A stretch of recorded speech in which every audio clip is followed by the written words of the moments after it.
Sir recording start किया, एक बार confirm कर देना सर।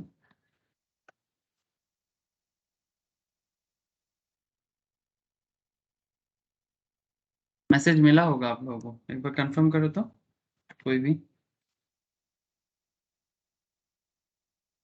हेलो, रिकॉर्डिंग मैसेज मिला है रे? ओके सर, ठीक है हाँ सर। ठीक है।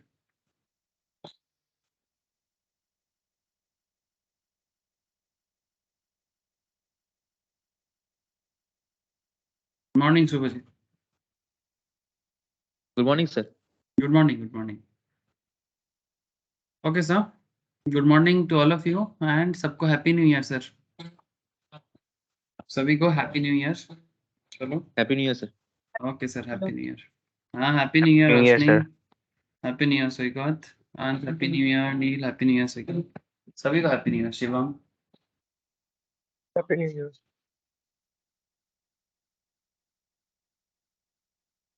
ओके, चलो सर स्टार्ट करते हैं हम लोग। टैक्स लास्ट ईयर जहाँ छोड़े थे वहीं से स्टार्ट करते हैं। हाँ, तो last year in the sense I think previous week हम लोग इनकम टैक्स में जो बात कर रहे थे, लाइक हम लोग अदर सोर्स कर रहे थे, तो मैं अदर सोर्स को ही कंटिन्यू करूंगा।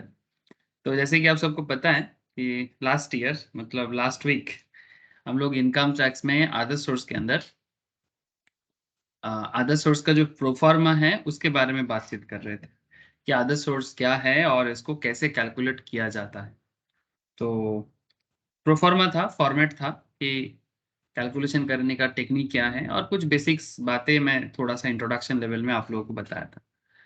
तो सर आज क्या करना है? सर आज कंटिन्यू करना है, उसी पॉइंट से कंटिन्यू करना है कि अदर सोर्स के बारे में और भी जानकारी लेना है कि अदर सोर्स में टैक्स कैलकुलेशंस तो कैसे करना है वो तो देखना ही है। आइडेंटिफिकेशन सबसे इंपॉर्टेंट क्या है अदर सोर्स का, income from other source. 5 heads of income में जैसे मानो सैलरी हेड हो गया, हाउस प्रॉपर्टी हो गया, कैपिटल गेन हो गया, पीजीबीपी हो गया एंड अदर सोर्स हो गया। तो इसमें ये जो 4 हेड्स जिसके बारे में मैंने आपको रिसेंटली मैंने एक बार कवर किया और फिर मैं रिवाइज भी करवाऊंगा, मतलब रिपीट करूंगा, जब उसमें जिनका लाइव नहीं हुआ वो लाइव भी करेगा। बट अब सवाल ये उठता है कि सर ये जो 5 हेड्स हैं उसमें से अदर सोर्स हेड का अहमियत क्या है?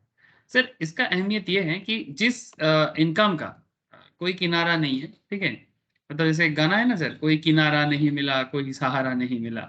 जिसका कोई किनारा नहीं है, जिसका कोई सहारा नहीं है, किसका मतलब जिस इनकम का, उसे नॉर्मली अदर सोर्स ट्रेड करते हैं। But there are some popular income, जैसे मानो कि डिविडेंड इनकम, ठीक है, जैसे बहुत ही पॉपुलर इनकम में से है डिविडेंड इनकम। इसको कहाँ जगह मिलता है, किनारा मिलता है, इसको अदर सोर्स में किनारा मिलता है। तो मैं डिविडेंड के बारे में डिस्कस करूंगा सर। डिविडेंड आप इतना समझो कि अदर सोर्स का मतलब सबसे इंपॉर्टेंट टॉपिक है डिविडेंड, ठीक है, मतलब इंपॉर्टेंट भी है और सबसे बड़ा एरिया भी कवर करता है। तो डिविडेंड के बारे में थोड़ा समय लगेगा, बातचीत करना पड़ेगा सर। डिविडेंड क्या क्या हिसाब किताब किया जाता है, ऐसे आप लोग इनका अकाउंटेंसी में as well as financial management के अंदर डिविडेंड के बारे में सुनते भी हो और कैलकुलेशंस भी करते हो। जो लोग फाइनेंस का क्लास करते हो वहां पर डिविडेंड पॉलिसी करते हो, जो लोग नॉर्मली ग्रुप 2 में पढ़ाई करते हैं सर, ठीक है, सभी के ग्रुप 2 में, सीए का भी, सी में सीएमए का भी, सीएस का भी, सबको ग्रुप 2 में ही फाइनेंशियल मैनेजमेंट का एक्सपोजर मिलता है। तो वहां पर हम लोग डिविडेंड डिसीजंस, डिविडेंड पॉलिसी के बारे में डिस्कशंस करते हैं कि कंपनी कैसे कैसे डिविडेंड को पे करते हैं, डिविडेंड देने के बारे में क्या सोच विचार है। लेकिन अकाउंटेंसी में आप लोग स्कूल लेवल से डिविडेंड का कैलकुलेशंस करते हो, हाँ, और 2 डिविडेंड के बारे में आप लोग सुन के ही आते हो, एक फाइनल डिविडेंड, इंटरिम डिविडेंड। तो इसके बारे में भी बात करेंगे कि इंटरिम डिविडेंड में क्या हालचाल होता है टैक्स में, फाइनल डिविडेंड कैसे क्या करता है, और डिविडेंड का कितना तरह टाइप्स है, ठीक है। सो जो उससे बारे में बात करना पड़ेगा सर। अच्छा सर, कर लो सर, करेंगे सर। आज मैं थोड़ा सा ना आपको सेक्शन वाइज थोड़ा ओवरव्यू दूंगा। कुछ क्वेश्चंस भी मुझे डील करने का इच्छा है कि आपको थोड़ा सा आइडिया मिल जाए। जैसे कि मैं आपको बात कर रहा था कि अदर सोर्स का सबसे बड़ा जो चैलेंज है वो है कि आइडेंटिफिकेशन ऑफ इनकम। मतलब आप बाकी जैसे हम लोग अगर सैलरी, एचपी, बीपी, ये जो भी बात मैं कर रहा हूँ, यहाँ पर ना समझ में आ जाता है कि भाई चलो ये बीपी का है, मतलब बिजनेस एंड प्रोफेशंस का है, ये इनकम कैपिटल गेन का है, ठीक है। लेकिन अदर सोर्स में वैरायटीज थोड़ा ज्यादा है, ठीक है। तो इस वैरायटीज को पहचानने के लिए चलो एक क्वेश्चन करते हैं, ठीक है, फिर उसके बाद हम धीरे धीरे आगे बढ़ेंगे। चलो ठीक है, समझ में आ रहा है ना सर? थोड़ा सा रिकॉल तो हो रहा होगा आप लोगों को कि क्या कहाँ से छोड़े थे, कहाँ आके रुके। ओके, जैसे कि मुझे जितना याद आ रहा है, ये नोट्स आप सबके पास कॉपी में जरूर होना चाहिए। यस बोलो सर। डिडक्शन बोलो। Not section deduction not allowable section 57 এর আপনি হেডিংটা দিয়ে রাখতে বলে 58 এর হেডিংটা দিয়ে রাখতে हाँ বলেছেন। यस सर, करवाना सर, करवाना। ठीक है, डिडक्शन नॉट अलाउेबल बताना है मुझे। ठीक है, बहुत वाइटल पॉइंट है कि डिडक्शन नॉट अलाउेबल का क्या खेल है यहाँ पर, जो सेक्शन 58 बात करता है उसके बारे में मैं बिल्कुल बात करूंगा सर। लेकिन एक बार जस्ट आपको मैं याद दिला रहा हूँ थोड़ा सा, लास्ट वीक को या लास्ट ईयर को, इनकम फ्रॉम अदर सोर्स, जिसमें सेक्शन 56 से लेके 59, ठीक है, सेक्शन 56 से लेके 59 का एरिया कवर करता है अदर सोर्स। और इस ओवरऑल कवर अप में ये बताते हैं, क्या बताते हैं अदर सोर्स, जस्ट एक बार मैं थोड़ा सा 2 मिनट या 5 मिनट रिकॉल करा देता हूँ कि as per section 56 subsection 1 an income is chargeable under the head other source if the following condition satisfied. There's a big question, following condition है तो क्या है following condition? Following condition मतलब आपको ऐसा इनकम करना चाहिए, ठीक है, जो रेवेन्यू नेचर का हो, और वो इनकम एग्जेम्प्टेड इनकम ना हो। ठीक है, मतलब अगर किसी हेड में वो एग्जेम्प्टेड है तो फिर उसमें टैक्स तो नहीं लगेगा। हाँ, there are some exceptional situations, जैसे जैसे मानो एग्रीकल्चर, ठीक है, एग्रीकल्चर तो नॉर्मली सेक्शन 10 सबसेक्शन 1 में एग्जेम्प्टेड है, बट फिर भी अगर हम उसे किसी पर्टिकुलर हेड में शो करना चाहते हैं तो अदर सोर्स में शो करते हैं।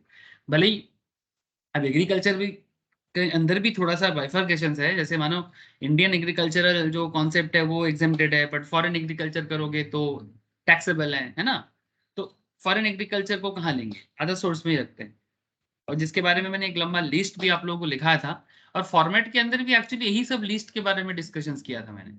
जो मैंने आपको फॉर्मेट लिखा था, फॉर्मेट में क्या लिखा था, फॉर्मेट भी एक्चुअली हमें उसी पॉइंट पे फोकस किया था कि फॉर्मेट का मानना ये है कि आप कौन से इनकम को कैलकुलेशन के टाइम पे फोकस करोगे, उसके बारे में थोड़ा चर्चा हुआ था। तो ये मेन एरिया है जिसके वजह से कितना सारा income, dividend income, winning winning from card game, lottery, दिख रहा है ना सर आप लोगों को?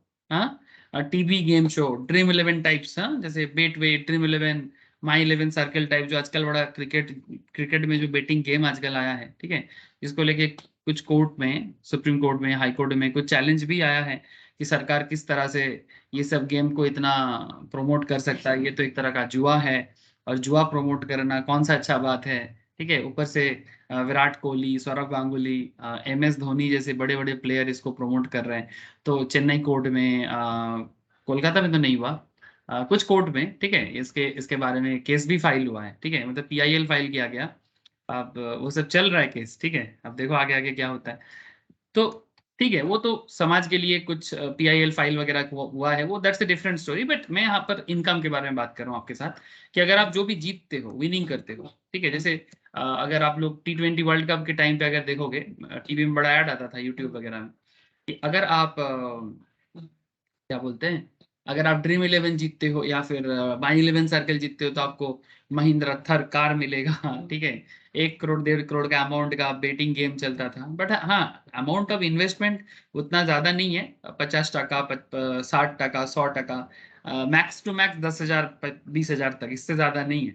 ठीक है, लेकिन फिर भी बेटिंग तो बेटिंग है। अच्छा, तो ये सब इनकम ना एक्चुअली हम लोग अदर सोर्स में ही ट्रीट करते हैं। ठीक है, जैसे इंटरेस्ट ऑन सिक्योरिटीज, अगर सिक्योरिटीज का बिजनेस नहीं है, अगर सिक्योरिटीज का बिजनेस है, सिक्योरिटी मतलब डिवेंचर शेयर वगैरह का जो सिक्योरिटी मार्केट का बिजनेस है, वो अगर बिजनेस नहीं है, बिजनेस होता तो PGBP में जाता, बिजनेस नहीं है तो अदर सोर्स में जाएगा। ठीक है, तो ऐसा लंबा एक लिस्ट था। रिपोर्ट रिसिप्ट विदाउट कंसिडरेशन, ये भी चर्चा का विषय है सर, गिफ्ट गिफ्ट वाला मैटर है। ठीक है, सेक्शन वाइज चर्चा करना है आपके साथ। और फिर एग्री इनकम के बारे में भी मैंने लिखा था, वैकेंट लैंड से जो रेंट मिलता है आपको, बैंक इंटरेस्ट वगैरह का क्या खेल है। ठीक है, ये मैंने आप लोगों को लिखा के रखा। मैं उम्मीद करता हूँ कि आप लोग भले ही थोड़ा सा न्यू ईयर छुट्टी वगैरह में थे, बट बीच बीच में थोड़ा सा रिविजन्स भी किए होंगे, अगर ना किए हो तो अब कर लो। ठीक है, तो याद आ जाएगा। और ये रहा फॉर्मेट जो मैं आपको लिखा के छोड़ा था। अब चलो एक काम करते हैं, एक क्वेश्चन लिखते हैं। आज का जो फ्रेश डिस्कशन है एक क्वेश्चन से ही करेंगे। ओके सर, सर आप लोग कनेक्टेड हो, सुनाई दे रहा है, समझ आ रहा है? Yes sir. ओके सर, चलो एक एग्जांपल लिखो।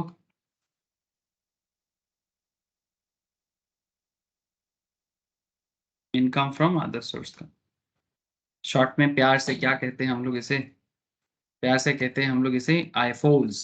चलो कोई बात नहीं, प्यार में बड़े इंसान कुछ भी बोलता है। अच्छा, हेडिंग करना एग्जामिन। क्वेश्चन से ही हम लोग आज का क्लास को थोड़ा सा चलाएंगे sir. Examine under which heads, लिखिएगा, under which heads the following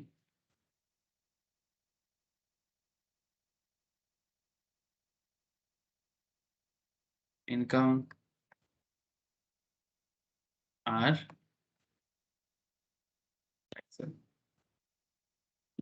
examine under which heads the following income are taxable. मतलब आपको ये एग्जामिन करने के लिए बोल रहे हैं कि भाई कुछ इनकम का लिस्ट में अभी आपको लिखाने और सुनाने वाला हूँ, जो आप सुनेंगे और साथ में लिखेंगे भी। लेकिन आपको आइडेंटिफाई ये करना है कि एग्जामिन, मतलब आपको मैं बोला था ना, डिटरमाइन करना। ठीक है, अदर सोर्स का एक बहुत बड़ा चैलेंज है उसे आइडेंटिफाई करना, कि आपको अदर सोर्स इनकम को आइडेंटिफाई करना चाहिए। और ये आइडेंटिफिकेशन प्रोसेस जो है सर, ठीक है, ये जो आइडेंटिफिकेशन प्रोसेस है ये बहुत ही इंटरेस्टिंग और इम्पोर्टेंट है। बेसिक्स है एकदम, मतलब अदर सोर्स का बेसिक्स बोल सकते हो आप, एकदम अदर सोर्स का बेसिक एरिया है जिसे हम कवर करने की कोशिश करेंगे। चलो थोड़ा थोड़ा इनकम लिख लो फटाफट। जैसे मानो रेंटल इनकम, इन केस, ऐसे लिखते लिखते ना आप लोग ऐसे ही समझ जाओगे, लेकिन फिर भी लिखो। Rental income in case of property, in case property held as stock in trade for 3 years। Okay, ये इनकम के बारे में बता रहे हैं, कोई इनकम नहीं दिया आपको, जस्ट आपको ये बताना है कि भाई किस हेड में जाएगा, ये आपका मेन काम रहेगा कि कोई इनकम आपने किया होगा। जैसे यहाँ पर बोल रहे हैं कि आपने रेंटल इनकम किया होगा, rental income in case of property held as stock in trade for 3 years. ठीक है, आपको बस इतना बताना है आगे जाके कि ये कौन से हेड में जाएगा, ये कौन सा हेड में ये इनकम को हम लोग ट्रीट करेंगे। दूसरा लिखिए जरा, सैलरी बाय पार्टनर, लिखो जरा, salary received bye partner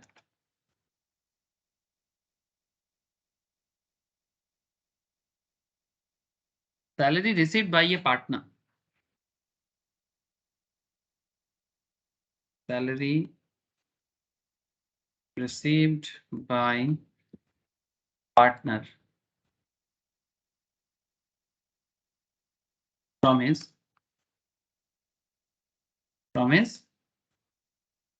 partnership firm।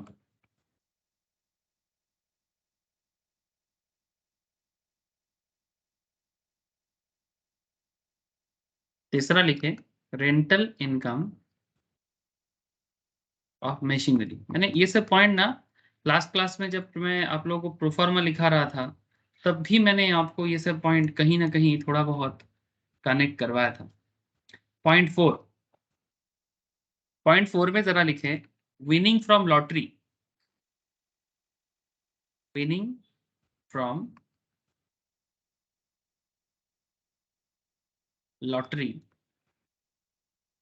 और card game, winning from lottery or card game by a person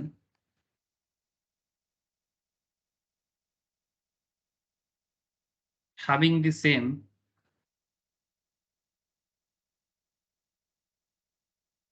as business activity।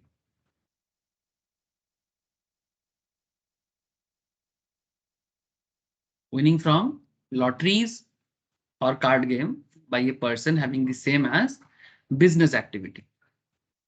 लिख लिया सर 4th पॉइंट तक? बोलो जरा 5 नंबर पॉइंट लिखें। अरे लिख रहे कि नहीं लिख रहे आप लोग? है सर। चलो, इस लिखने के मामले में ना अपने बारे में थोड़ा ऑनेस्ट अपने आप को रखना चाहिए। ठीक है, honesty is the best policy, we all know that. अपने साथ इंसान ऑनेस्ट हो जाए, दुनिया के साथ ऐसे ही ऑनेस्ट हो जाएगा। क्या बोलते हैं? Salary is payable to a MP और एमएलए received without consideration। ध्यान से सुनना बात को, क्या लिखता है? रिसीव्ड विदाउट कंसिडरेशन, मतलब आप कुछ रिसीव कर रहे हो बट बदले में कोई कंसिडरेशन नहीं ले रहे हो, ठीक है। और नंबर 7 में लिखना इन case of retirement, in case of retirement interest on employees contribution, interest on employees contribution if provident fund is unrecognized, मतलब अनरिकॉग्नाइज्ड मतलब जिसे हम लोग कोई रिकॉग्नाइज्ड फंड जो नहीं है, ऐसे किसी जगह में आप प्रोविडेंट फंड जमा कर रहे हो, ठीक है। इन case of retirement interest on employees contribution if provident fund is unrecognised, मतलब कोई पॉपुलर या सरकारी रिकॉग्निशन नहीं है। And point number 8, rental income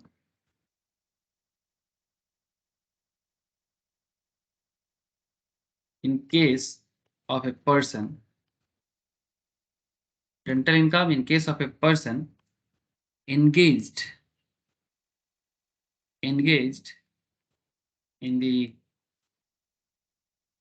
business of letting out, the business of letting out of properties, letting out of properties।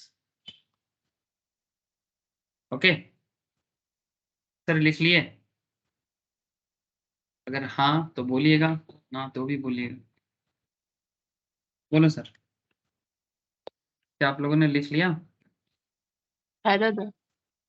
ठीक है sir, ये 8 point जो अभी मैंने आपके साथ थोड़ा सा लिखाया आप लोगों को, अब इसके जब आपको कुछ नहीं करना है, बस एक छोटा सा काम करना है।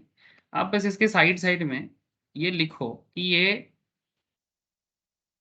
मतलब एग्जामिन करके बताओ कि भाई ये किस हेड में आप इसको ट्रीट करोगे, ठीक है। मतलब कौन से हेड में आपको ये 8 इनकम को ट्रीट करना चाहिए। क्वेश्चन समझ में आया रे सबको? Hello, very easy question.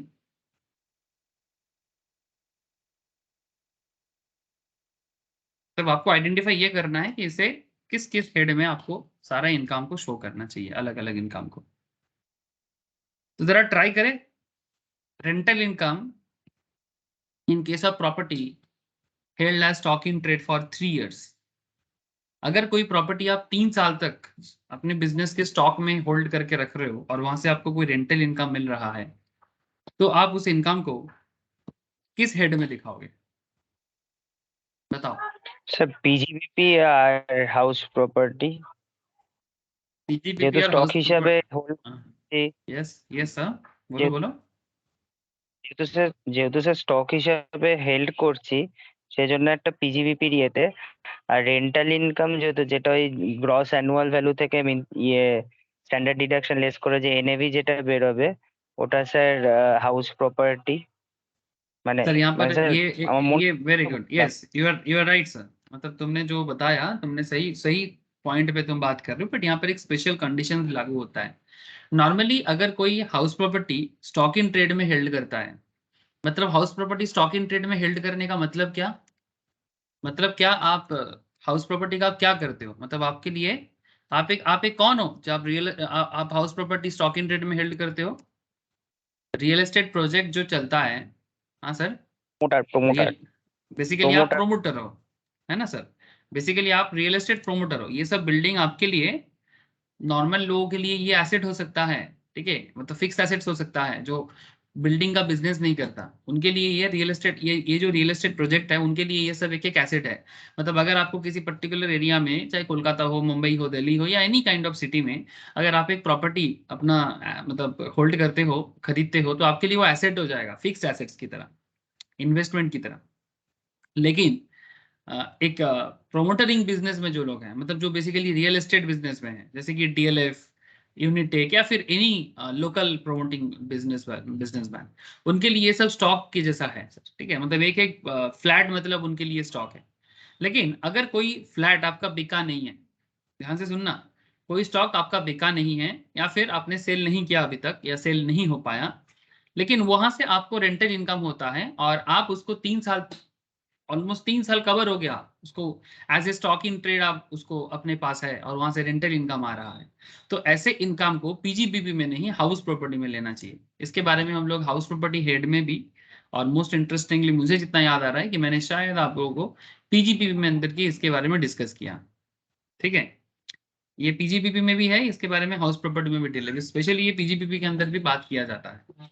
Normally PGBP के अंदर ही आता है सर ये एक प्रोमोटर का बिजनेस, बट अगर वो पर्टिकुलर प्रॉपर्टी को 3 साल तक होल्ड करके रखा है और वहां से उसको रेंटल इनकम हो रहा है, ठीक है, तो वो प्रॉपर्टी इनकम को हाउस प्रॉपर्टी में ट्रीट करना चाहिए, ठीक है। समझ में आ रहे हैं? ठीक है, ये स्पेशल पॉइंट्स আচ্ছা है सर, তিনের কম इसीलिए। হলে हाँ बोलो सर। তিনের কম হলে पीजीबीपी में जाएगा, আচ্ছা 3 के कम होगा तो पीजीबीपी हेड में चला जाता। यही तो फर्क हो जाता है सर, यही फर्क हो जाता है, छोटा थोड़ा थोड़ा थोड़ा 3 लाइन है, ठीक है। मतलब 3 साल आपके पास वो प्रॉपर्टी पड़ा हुआ है, आप रेंटल इनकम कमा रहे हो। अच्छा एक चीज बताओ, जो रियल एस्टेट बिल्डिंग बनाने वाला कंपनी होते हैं, क्या वो रेंटल इनकम के लिए करते हैं कि ये सब? ना सर। ना। वो रेंटल इनकम के लिए नहीं करता, वो ये सब करता है बेचने के लिए, उसके लिए वो स्टॉक है। रेंट देना उसका काम थोड़ी है, मतलब उसका बिजनेस का नेचर को समझो आप। लेकिन मतलब वो कर सकता है, ऐसा नहीं कि अगर मानो आपके पास रियल एस्टेट प्रोजेक्ट, बिल्डिंग बिक नहीं रहा है, आप बेच सकते हो, कौन मना किया आपको? मतलब आप रेंट पे डाल सकते हो, बेचना तो आपका काम है ही, प्रोजेक्ट बना के प्रोडक्ट की तरह बेचना ही आपका मेन पर्पस है। लेकिन अगर बिक नहीं रहा है तो क्या करोगे? अगर बिक नहीं रहा है, टाइम खराब जा रहा है, ऐसा होता है यार, बिजनेस में थोड़ा चलता है मंदा, ठीक है, तो उस टाइम पे आप ऑल्टरनेट इनकम के बारे में सोचोगे। और ऑल्टरनेट इनकम में हो सकता है कि आप कुछ फ्लैट को रेंट पे देके रखे हो, ठीक है। लेकिन अगर देखो मोटा मोटी 2-2.5 साल के बीच तक आप रेंट पे रखे हो और कमा रहे हो तो ठीक है, नो नो इशू। बट अगर 3 साल आपके पास है वो पर्टिकुलर प्रॉपर्टी और उससे रेंटल इनकम आपको हो रहा है ना, तो नेचर जो है ना वो हाउस प्रॉपर्टी इनकम का नेचर आ जाएगा। इसीलिए इसको हाउस प्रॉपर्टी में डील करने के बारे में बात कर रहे हैं। ठीक है सर, मैं भी थोड़ा उतना डिटेल्स में नहीं जाना चाहता, जितना जरूरी है मैं उतना बता रहा हूँ, क्योंकि ultimate focus area house property में, अदर सोर्स में आना चाहिए। देखो सर, मैं क्यों ये सब बात कर रहा हूँ आपके साथ, क्योंकि आपके मन में ये चीज इसलिए आना चाहिए, ये सब डिटेल्स, कि कुछ इनकम हम लोग क्या बोलते हैं सर, जिसका कोई घर नहीं, जिसका कोई ठिकाना नहीं, उसे अदर सोर्स में लगा दो। लेकिन जैसे मानो rental income in case of property held stock in trade, लोगों को नॉर्मली सोच में आएगा पीजीबीपी। फिर जैसे कि किसी ने बताया, सौकत ने बताया सर हाउस प्रॉपर्टी भी होना हो सकता है, ठीक है, रेंटल इनकम के कारण। लेकिन अगर किसी को कंफ्यूजन है तो वो बोलेगा सर ये तो अदर सोर्स में जाना चाहिए। लेकिन ऐसा नहीं कि आप कहीं भी लगा दोगे, ठीक है, एज पर दी प्रोविजन चलना चाहिए। इनकम टैक्स के ऊपर जाके हम लोग बात थोड़ी ना कर सकते हैं, तो इनकम टैक्स जैसा बोल के रखा है वैसा ही चलना पड़ेगा सर। अच्छा, salary received by a partner from from his partnership firm. Partnership firm से अगर पार्टनर को सैलरी मिलता है तो ये किस हेड में जाना चाहिए सर? बोलो sir sir. PGBP. Thank you sir, ये पीजीबीपी हेड में जाएगा। Very good sir. पार्टनर का सैलरी, पार्टनर जो सैलरी रिसीव कर रहा है, ऑब्वियसली कोई ये ना बता दो सर कि ये सैलरी हेड में जाएगा। सर पार्टनरशिप बिजनेस है, प्रोफेशन है, ठीक है, तो पार्टनरशिप बिजनेस एंड प्रोफेशन जो है उसके अंदर ये ट्रीट किया जाएगा, ठीक है। तो profits and gains in business and profession head में इसको डील करना चाहिए। अच्छा, rental income from of machinery, इसको क्या करें? अदर सोर्स क्या ओनली अदर सोर्स? यही जवाब सही रहेगा क्या? रेंटल इनकम और मशीनरी को सिर्फ और सिर्फ अदर सोर्स में ही देना चाहिए? স্যার পিজিবিপি তো হতে পারে এটা। পিজিবিপি আসবে, আর ইয়েতেও আসবে, পিজিবিপি তে আসবে স্যার। ওই যখন ওই ট্রেডিং অ্যাকাউন্টে যেটা করা হয় না, income to be added. Sir income to be added इतना जरूरी नहीं है, यहाँ पर एक सेक्शन आता है सर, मैं बताता हूँ आपको सेक्शन के बारे में। इसको आप दोनों हेड में ट्रीट कर सकते हो। ये जो इनकम फ्रॉम मशीनरी जो है, रेंटल इनकम फ्रॉम मशीनरी, इसको आप अदर सोर्स में भी दे सकते हो और इसको आप पीजीपीपी में भी दे सकते हो, लेकिन यहाँ पर एक स्पेशल नोट लिख लो, ठीक है? ये স্যার नोट आपको है। মেশিনারি যদি মানে বিজনেস পারপাস হয় তাহলে সেটা মানে পিজিইবি তে হবে, আর যদি তো নর্মাল পড়ে আছে তখন সেটা কোনো কাজে লাগছে না, সেটা আমি রেন্টে দিলাম, তখন সেটা আদার সোর্সে ট্রিট হয়ে যাবে। हाँ मतलब एक्चुअली तू सही पकड़ा सर, एकदम सही पकड़ा, इसलिए मैं नोट लिखा के ही वो बात कर रहा हूँ, देख ले। Right sir. मतलब अगर मेरा मशीनरी पड़ा हुआ है, मैं कभी कभी कैजुअल लेवल में, अच्छा ठीक है लेके जाओ भाई, थोड़ा इनकम हो जाएगा, ठीक है? ये जो casual activity of rent of machinery है ना सर, ये आधा सोर्स है। लेकिन ये अगर रेगुलर एक्टिविटी बन जाए ना, मेरे पास मशीन है, उसको रेगुलर बेसिस में मैं उसको रेंट पे देता हूँ, ठीक है? तो ये एक तरह का रेगुलर बिजनेस एक्टिविटी हो गया।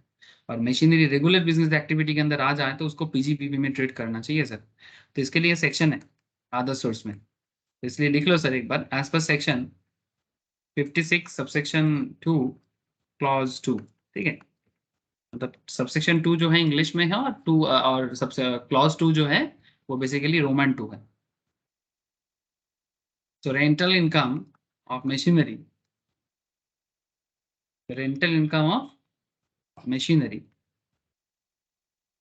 would be chargeable, ठीक है, to tax under the head IFOs। इसको IFOs में ही देना चाहिए, बट एक साथ में बात करता है सर, इफ द सेम, क्या बोलते हैं सर? इफ द सेम मतलब अगर वो machinery, if the same is not chargeable, if the same is not chargeable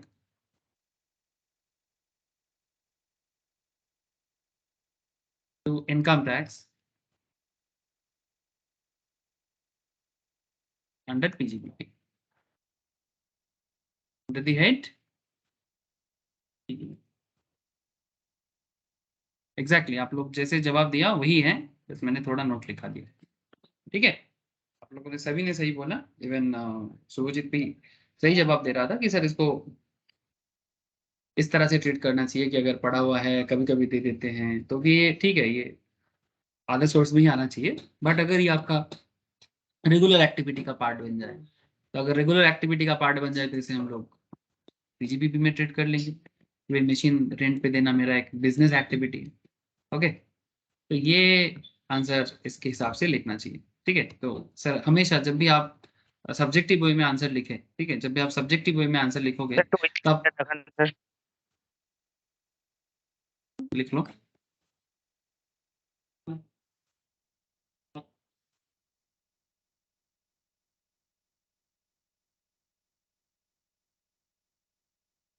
हो जाए तो बताना सर।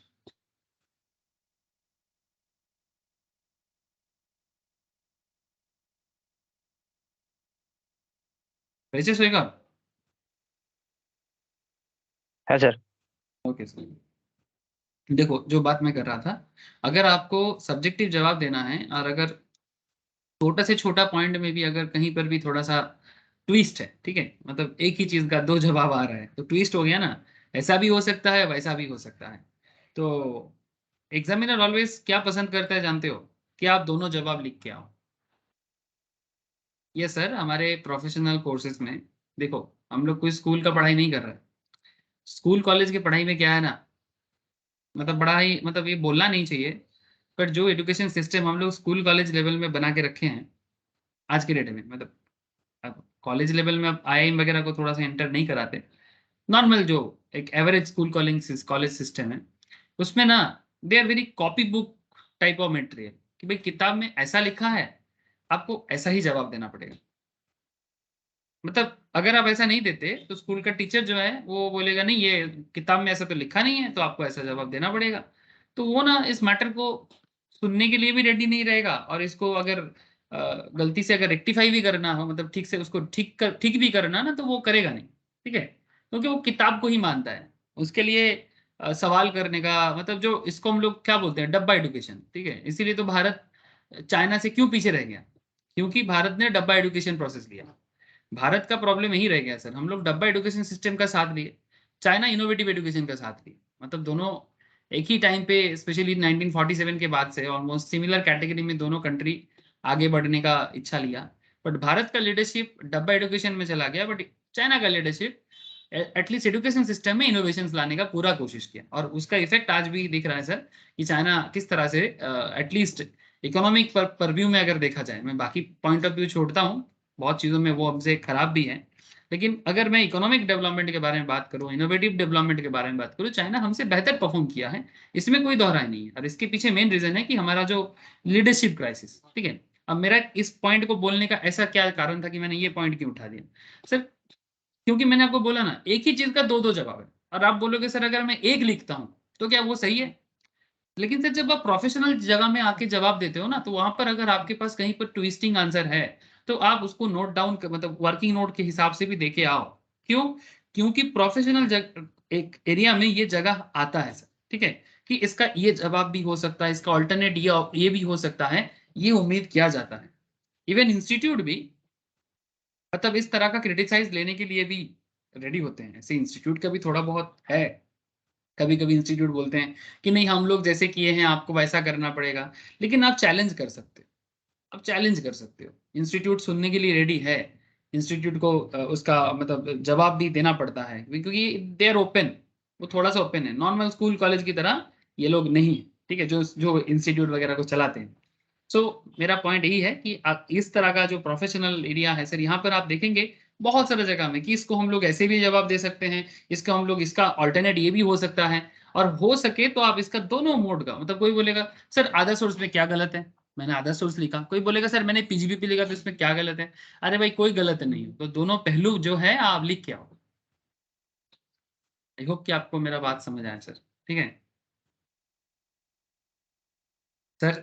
एक छोटा सा बात के लिए अब इंडिया चाइना जंग छड़ा दी, नहीं सर, मैं तो बस एजुकेशन सिस्टम के बारे में बात करूं कि अगर ऐसा एजुकेशन सिस्टम बचपन से हमारे साथ रहता तो शायद ये अब आप लोगों के लिए नया ना होता। बट हमारा एजुकेशन सिस्टम में बचपन से हम लोग को ऐसा ट्रेनिंग दिया जाता है कि किताब में जो है बस उसको रटो और जाके उल्टी करके आ जाओ, फिर जिंदगी में वो काम आए ना आए क्या फर्क पड़ता है, और जवाब भी ना पूछो किसी से और खुद को भी ना पूछो। सबसे बड़ा प्रॉब्लम है कि हम लोग खुद से भी कभी सवाल नहीं करते कि जो पढ़ रहे हैं और जो पढ़ पढ़ के आ रहे हैं उसका जिंदगी में क्या काम रहेगा, मतलब ये सवाल हम लोग कभी करते ही नहीं थे, और यही प्रॉब्लम रह गया सर। अच्छा चलो ठीक है, winning from lottery, card game, ये सब जो है, a person having the same as business, क्या करे सर इसका? High voice. अदर सोर्स, चलो डाल दो सर, इसका तो कोई जगह ही नहीं है, ये सब का कोई जगह नहीं है सर, अदर सोर्स एकदम बिल्कुल। अच्छा স্যার बोलो सर। হ্যাঁ স্যার বলছি এখানে তো অবভিয়াসলি উইনিং ফ্রম লটারি আর কার্ড গেম পাজেল এটা তো অবভিয়াসলি আদার সোর্সে যাবে, বাট স্যার এখানে যে পয়েন্টটা মেনশন করেছে by a person having the same as business activity, মানে যে লটারির দোকান সে লটারিতে প্রাইস পাচ্ছে ইয়ে পাচ্ছে, মানে ওর যখন টোটাল ইনকাম ক্যালকুলেট করবো মানে ওর টোটাল ইনকামেও এটা আদার সোর্সের আন্ডারেই দেবো তো?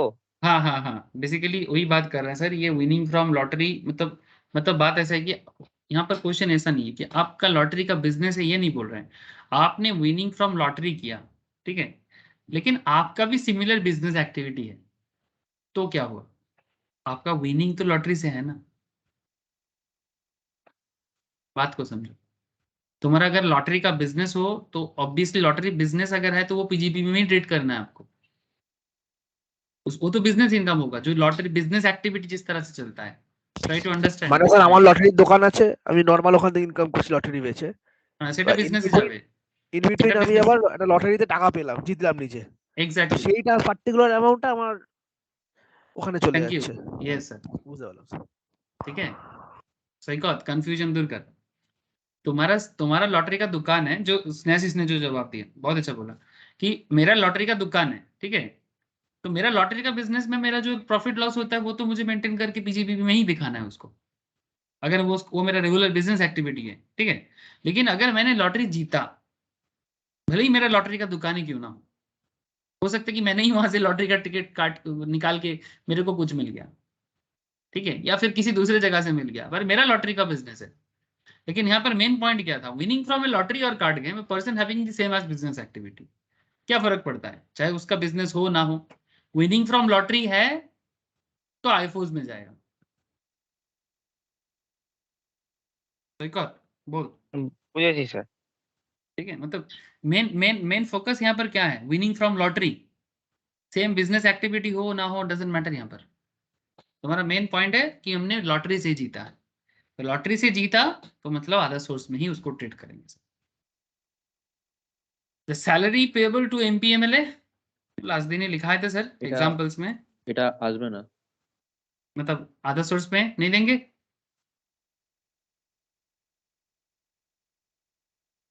নো স্যার, हाँ सर, স্যার এটা তো মানে 10 সাবসেকশন 17 এ ছাড় আছে, মানে এটা তো আসবে না, ओहो ইনকাম ये with do not form part. Yes yes you are right sir, but वो तो एग्जेम्पशन पॉइंट है। मतलब मेरा मानने का मतलब है कि ये इनकम को अगर कहीं दिखाना है, आज इसको एग्जेम्प्ट करके रखा गया है, कल अगर ये इनकम को एग्जेम्पशन से हटा दिया जाए तो मतलब ऐसे तो স্যার সরিয়ে দিলে बहुत তখন আদার সোর্সে আসবে। না, এটা नहीं, এটা এটা আসবে, এটা আইএফএস আসবে। রেমিউনারেশন टू एमपी एमएलए की इंश्योरेंसमैन पॉलिसी। मतलब यहाँ पर क्वेश्चन को थोड़ा सा समझे सर, मतलब एग्जेम्प्टेड होगा तो वो एग्जेम्पशंस का वो यूज कर लेगा। अगर इनकम एग्जेम्प्टेड है तो उसमें टैक्स नहीं देगा, तो वो सेक्शन दिखा के ना एग्जेम्पशन ले लेगा सर। लेकिन अगर इसका नेचर जो है, एमपी एमएलए को जो सैलरी मिलता है, इसका जो नेचर है, नेचर ऑफ अर्निंग जो है, वो अदर सोर्स इनकम होगा। अब बात को समझे सर, अगेन यहाँ पर वो ट्विस्टिंग वाला बात है कि नॉर्मली हम लोग एग्जेम्प्टेड चीज को क्यों अदर सोर्स में लेंगे। आपके मन में सवाल सही है, अदर सोर्स में क्यों, अगर एग्जेम्प्टेड है तो किसी भी हेड में तो वो चीज आता नहीं है। हेलो,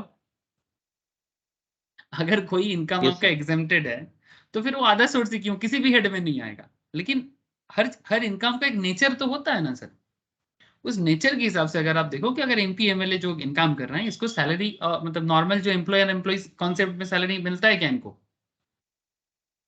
क्या एमपी एमएलए को हम लोग एक एम्प्लॉयर एम्प्लॉय कॉन्सेप्ट में ट्रीट करते हैं।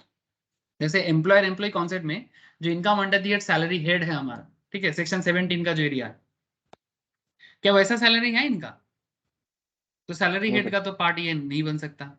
क्या ये हाउस प्रॉपर्टी इनकम है एमपी एमएलए का, नो हेलो, सर। क्या ये पीजीपीपी हेड है, मतलब क्या इनका बिजनेस एंड प्रोफेशन है ये, না। नो। ना सर। क्या कैपिटल गेन से कमा रहे हैं, না স্যার। तो फिर कुछ तो सोर्स करना चाहिए।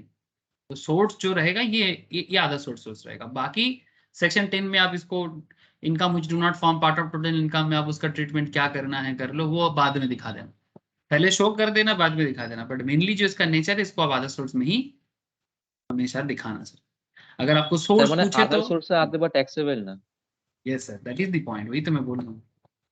ও না, मतलब অ্যাকচুয়ালি ওপরে কোশ্চেনে মানে হেডলাইনে দেওয়া আছে যে মানে under which at the following income are taxable, মানে একদম কোশ্চেনে হেডলাইনে দেওয়া আছে, সেই জন্য আমি।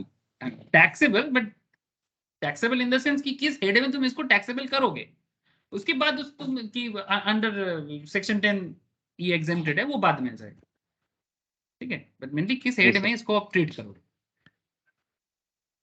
अच्छा, received without consideration, received without consideration मतलब अगर आप कोई भी चीज रिसीव कर रहे हो और बिना স্যার 50,000 कंसिडरेशन টাকা रिसीव कर অব্দি, 50,000 টাকা অব্দি ছাড় আছে, বা 50,000 উপরে যদি উইদাউট কনসিডারেশন হয় তখন সেটা আদার সোর্স হয়ে যাবে। मतलब कहने का मतलब है कि अगर आप कोई भी पैसा विदाउट कंसिडरेशन रिसीव करते हो तो उसको अदर सोर्स में ही ट्रीट करना है। अब टैक्सेबल होगा कि नहीं होगा, 50,000 के ऊपर है नीचे है, मतलब सिर्फ 50,000 का खेल नहीं है, इसमें और भी चीजें हैं, ठीक है। मैं आपको लिस्ट जो है ना वो सुनाने वाला हूँ सर, कि पूरा लिस्ट आपको पढ़ के सुनाऊंगा कि पूरा 50,000 का क्या खेल है, मतलब कितना तक आप विदाउट कंसिडरेशन रिसीव कर सकते हो। जैसे अगर आप यहाँ पर थोड़ा सा एक बार मैं आपको बता दूं, ये बेसिकली सेक्शन 56 सबसेक्शन 2 क्लॉज 10 का पार्ट है सर, ठीक है। सेक्शन 56 सबसेक्शन 2 क्लॉज 10, यहाँ पर सिर्फ 50,000 का ही खेल नहीं है। अगर पैसा विदाउट कंसिडरेशन रिसीव करते हो, अगर आपका नेचर ऑफ एसेट मनी है, ठीक है, ऐसे तो लोग सोचते हैं मनी है तो हनी है ठीक है। अब मनी से हनी मिले ना मिले डजेंट मैटर, अगर आप मनी विदाउट कंसिडरेशन रिसीव कर रहे हो किसी से भी, मतलब बदले में कुछ नहीं दे रहे हो, विदाउट कंसिडरेशन मतलब क्या, किसी से पैसा ले रहे हो पर बदले में कुछ नहीं दे रहे हो, तो एक तरह का गिफ्ट हो गया ना। एकमात्र गिफ्ट के केस में ही हम लोग किसी से पैसा लेते हैं पर बदले में कुछ नहीं देते। तो क्या बोलते हैं सर, टैक्सेबल वैल्यू कब आएगा? Taxable value the whole amount if the same exceeds 50,000, वो तो टैक्सेबल वैल्यू का मैटर है, ठीक है। लेकिन ये बात तो तय है ना सर कि अगर मैं कोई भी अमाउंट विदाउट कंसिडरेशन रिसीव करूंगा तो उसे मुझे अदर सोर्स में ट्रीट करना चाहिए। अब क्वेश्चन में यहाँ पर ये नहीं बोला था कि 50,000 ले रहे हैं कि 50,000 से ज्यादा ले रहे हैं, ऐसा कुछ भी नहीं बोला था, उस मैटर में क्वेश्चन साइलेंट है। तो फिलहाल हम लोग इसको अदर सोर्स में रखेंगे क्योंकि मैं तो जस्ट यहाँ पर हेड आइडेंटिफाई कर रहा हूँ। हेलो, क्या आप लोगों को बात समझ में आया सर? ऐसे ठीक है, तो बस हेड आइडेंटिफिकेशन के केस में ये बिल्कुल अदर सोर्स का ही हेड होगा, ठीक है। लेकिन इसमें देखो, अगर आप मूवेबल प्रॉपर्टी के केस में देखते हो, मनी नहीं सर, मूवेबल प्रॉपर्टी, मानो गाड़ी वगैरह कुछ आप किसी से ले रहे हो विदाउट कंसिडरेशन, बदले में कुछ नहीं दे रहे, the aggregate fair market value of the property, जो उस प्रॉपर्टी का फेयर मार्केट वैल्यू है, और फेयर मार्केट वैल्यू अगर 50,000 से ज्यादा है, if the fair market value is more than 50,000 then वो टैक्सेबल वैल्यू है, कम है तो फिर टैक्सेबल नहीं होगा, ठीक है। अच्छा, मूवेबल प्रॉपर्टी में भी ना और भी बात कहा है सर, मूवेबल प्रॉपर्टी में अगर विदाउट नहीं सर, इनएडिक्वेट बोला है। इनएडिक्वेट मतलब 5 लाख का चीज अगर 3 लाख का हो तो, मतलब बेसिकली मार्केट में चीज उसका खरीदना है तो 5 लाख दाम रहेगा, लेकिन आप उसको 3 लाख में दे रहे हो, इनएडिक्वेट, पर्याप्त दाम नहीं है उसका। पर्याप्त दाम से याद आया, आज ही मैं इस रिपोर्ट को पढ़ रहा था, ऐसे थोड़ा कंट्रोवर्शियल मैटर है बट फिर भी आप लोगों को मैं, क्योंकि मैं हर बात आप लोगों से बात कर लेता हूँ सर। ऐसे ममता बनर्जी अपना respected chief minister of West Bengal, उनका जो पेंटिंग्स है उसको लेके थोड़ा सा खबर आया है, तो कहीं पर कल ही शायद किसी मीटिंग में चीफ मिनिस्टर ने कहा कि मेरे को अगर इनकम करना हो पार्टी के लिए तो मुझे कुछ नहीं करना है, मैं हर सेकंड में करोड़ों का पेंटिंग बेच के ही कमा लूंगा, ठीक है। मतलब ममता दीदी का जो पेंटिंग है उसको बेच के ही ममता दीदी इनकम कर लेंगे, ऐसा ममता दीदी ने कहा, ठीक है, कि हर सेकंड में कमाएंगे करोड़ों बोल के। तो फिर जो लोग आर्टिस्टिक मैटर में समझ रखते हैं उनका सवाल यह है कि क्या सच में ममता दीदी का पेंटिंग का करोड़ों का दाम उठेगा, ठीक है, क्या सच में उसमें वो क्वालिटी है? मुझे सर इतना नॉलेज नहीं है मुझे सच में आर्ट का नॉलेज इतना है नहीं कि किस चीज का क्या हो सकता है, but there is a big question कि क्या ममता दीदी का पेंटिंग्स में इतना दम है कि जो करोड़ों में बिक सकता है? There is a question sir. तो बेसिकली ये इनएडिक्वेसी तो छोड़ो, मतलब ये डबल एडिक्वेसी वाला सवाल आ रहा है, मतलब जो पर्याप्त क्या है, क्या उससे भी बड़ा पर्याप्त है? There is a big question. So whatever, मैं जस्ट आपको समझ बताया मैटर को कि कितना तरह का खेल चलता है। एक तरफ आप इनएडिक्वेट चीज भी सुनते हो और एक तरफ आप मतलब मोर देन एडिक्वेट, हाँ मोर देन एडिक्वेट, मतलब अगर एक, क्योंकि ममता दीदी बड़ा पॉपुलर है, उनका बड़ा फैन फॉलोइंग है बहुत ज्यादा, और एज ए लेडी क्या बोलेंगे सर, मतलब leader, as a ladies leader अभी इंडिया का सबसे बेहतरीन लीडर है, इवन वर्ल्ड का भी one of the best. So in that पर अगर पर्सपेक्टिव से देखा जाए तो ऑब्वियसली बिक जाएगा, इस पे कोई डाउट नहीं है, ठीक है। लेकिन द क्वेश्चन इज कि जिस रेट में पेंटिंग का दाम वो दिखा जा रहा है, क्या सच में उतना दाम मिलेगा? There is a question. So मेरा मानने का, बोलने का मतलब है कि इनएडिक्वेसी का भी एक मैटर है और एडिक्वेसी का भी एक मैटर है, और ये मोर देन एडिक्वेसी का भी एक मैटर है। कल ही मैं उनका बात सुन रहा था तो मुझे वही लगा कि एक बार आपके साथ बात कर लूं सर, ठीक है। अच्छा चलो कोई बात नहीं, आगे बढ़ते हैं। नेहासिस राग করিস না বাবা, আমি জাস্ট একটা एग्जांपल দিলাম। ভালো স্যার, আমি কি বললাম? अच्छा, ना this is not any anti kind of concept, it's just जैसे, मतलब कई सारी चीजें हैं, मोदी जी भी अपने चीजों के बारे में कई कबार बहुत ये करके बोलते हैं कि वो उसी चीज के बारे में बात करता हूँ, ऐसा कुछ नहीं, मुझे ऐसा कोई यहाँ पर मोदी मोदी ममता प्रेम का बात नहीं कर रहा हूँ सर, ये जस्ट एक छोटा सा मुझे लगा कि एडिक्वेसी को लेके मेरे दिमाग में आया सर। अच्छा देखो, तो मूवेबल प्रॉपर्टी इनएडिक्वेट कंसिडरेशन अगर है, ठीक है, मतलब इनएडिक्वेसी इन द सेंस वही मैं बोला 5 लाख का चीज 2 लाख 3 लाख, ठीक है। जैसे चंदा कोचर जी का जो रिसेंट केस चल रहा है, अगर आप आईसीआईसीआई का केस देखोगे, चंदा कोचर जी एंड उनके जो हस्बैंड है दीपक कोचर, ठीक है, वीडियोकॉन ग्रुप के साथ मिलके जो पूरा फ्रॉड हुआ है सर, करीब 3-3.5 हजार करोड़ के आसपास का फ्रॉड है, और भी ज्यादा। अब देखो क्या निकलता है केस में। मैं कुछ दिन फॉलो नहीं किया तो अपडेट अभी नहीं है मेरे पास, मतलब 3 दिन में थोड़ा सा आउट ऑफ ट्रैक था, लास्ट 1 या 2 तारीख। तो अब फिर से खबर आएगा तो मैं आपको बताऊंगा कि क्या अपडेट है उसमें। लेकिन वहां पर एक ऐसा खेल हुआ है सर, वीडियोकॉन ग्रुप का, मतलब जो धूत फैमिली है, ठीक है, बॉम्बे का बड़ा ही फेमस फैमिली है, मतलब रिच फैमिली है। धूत फैमिली का एक प्रॉपर्टी जिसका दाम 5 करोड़ के आसपास है बॉम्बे में, जिस प्रॉपर्टी को कोचर फैमिली को, मतलब दीपक कोचर एंड चंदा कोचर जी को 11 लाख के वैल्यू में दिया गया। ऐसा क्यों? ऐसा क्यों? क्या पर्पस था इसमें? तो इनकम टैक्स ये सब सवाल करता है भाई, 5 करोड़ का चीज 11 लाख में क्यों? तो यही सब बातें हैं जो आपको इनकम टैक्स के थ्रू से पता चल जाएगा। तो मूवेबल प्रॉपर्टी अगर है और अगर उसमें इनएडिक्वेट कंसिडरेशन है, the difference between the aggregate fair market value and the consideration if such difference exceeds 50,000, मतलब जो फेयर मार्केट वैल्यू है और जो कंसिडरेशन एक्चुअल में आपको मिल रहा है, इनके बीच का डिफरेंस अगर 50,000 से ज्यादा है तो टैक्सेबल होगा। आगे मैं क्वेश्चन करूंगा आपको, ठीक है। ये बड़ा ही इंपॉर्टेंट एरिया है सर। ये जिस एरिया में हम लोग बात कर रहे हैं ना अभी, ये बहुत वाइटल एरिया है अदर सोर्स के अंदर, कि जो aggregate value fair market value है, मानो किसी चीज का फेयर मार्केट वैल्यू है मानो 5 लाख, ठीक है, और आपको मानो कंसिडरेशन मिला है 4.5 लाख। तो फेयर मार्केट वैल्यू और कंसिडरेशन का डिफरेंस अगर 50 से ज्यादा है तो टैक्सेबल होगा, अगर 50 से कम है तो टैक्सेबल नहीं होगा, ठीक है। तो इस तरह का सिचुएशंस आ जाएगा सर। आगे बात करते हैं जब क्वेश्चंस इस मैटर में मैं लेके आऊंगा आपके साथ। मतलब एक नॉर्मल कॉन्सेप्ट है कि भाई 50,000 से ज्यादा होगा तो टैक्सेबल करेंगे, बट यहाँ पर सिर्फ 50,000 का मैटर नहीं है। यहाँ पर मनी है, मूवेबल प्रॉपर्टी है, उसमें विदाउट कंसिडरेशन भी है, इनएडिक्वेट कंसिडरेशन भी है। अगर इमूवेबल प्रॉपर्टी है और उसमें विदाउट कंसिडरेशन कुछ चल रहा है, इमूवेबल प्रॉपर्टी विदाउट कंसिडरेशन, इसमें बात करते हैं कि the stamp duty value of the property. Stamp duty value मतलब जो सरकार का रजिस्ट्रेशन का स्टैम्प ड्यूटी वैल्यू है। स्टैम्प ड्यूटी वैल्यू क्या है? कोई प्रॉपर्टी को अपने नाम पे करने के लिए सरकार के घर में स्टैम्प ड्यूटी देना पड़ता है। मैंने स्टैम्प ड्यूटी के बारे में कब बताया था? मैंने इसके बारे में ज्यादा बात करता हूं जब मैं कैपिटल गेन पढ़ाता हूं, जब हम लोग पीजीपीपी पढ़ते हैं तब भी स्टैम्प ड्यूटी के बारे में बात आता है, ठीक है। तो कहने का 44 मतलब CA। है, हाँ सर वेरी गुड, ठीक है। तो स्टैम्प ड्यूटी कॉन्सेप्ट जो है सर, ये बड़ा ही पॉपुलर कॉन्सेप्ट है। स्टैम्प ड्यूटी, जब भी आप कोई प्रॉपर्टी अपने नाम पे करने चाहोगे तो उस प्रॉपर्टी के वो स्टैम्प ड्यूटी आपको सरकार के घर में देना पड़ता है। तो यह बोल रहे हैं सर इमूवेबल प्रॉपर्टी, और किस किस में देना पड़ता है, मतलब कोई प्रॉपर्टी मतलब land building, specially land building. जैसे अगर आप थोड़ा गो थ्रू करोगे, अपने अपने स्टेट का अलग अलग होता है। अगर स्टैंडर्ड रेट में आपको बताऊं, इंडिया में 4 से 7%, 4 से 7% इंडिया का स्टैंडर्ड रेट चल रहा है। वेस्ट बंगाल गवर्नमेंट तो इस बार बड़ा ही कमाल कर दिया। मतलब दीदी के सरकार, मतलब अपना ममता दीदी का सरकार ने कोरोना सिचुएशंस में स्टैम्प ड्यूटी वैल्यू में इतना गिरावट लाया, मतलब जहां पर ऑलमोस्ट 6% के आसपास स्टैम्प ड्यूटी होता है नॉर्मली, और रजिस्ट्रेशन लेके 1% लेके 7% के आसपास, उसमें ममता दीदी ने क्या किया आपको मैं बता दूं।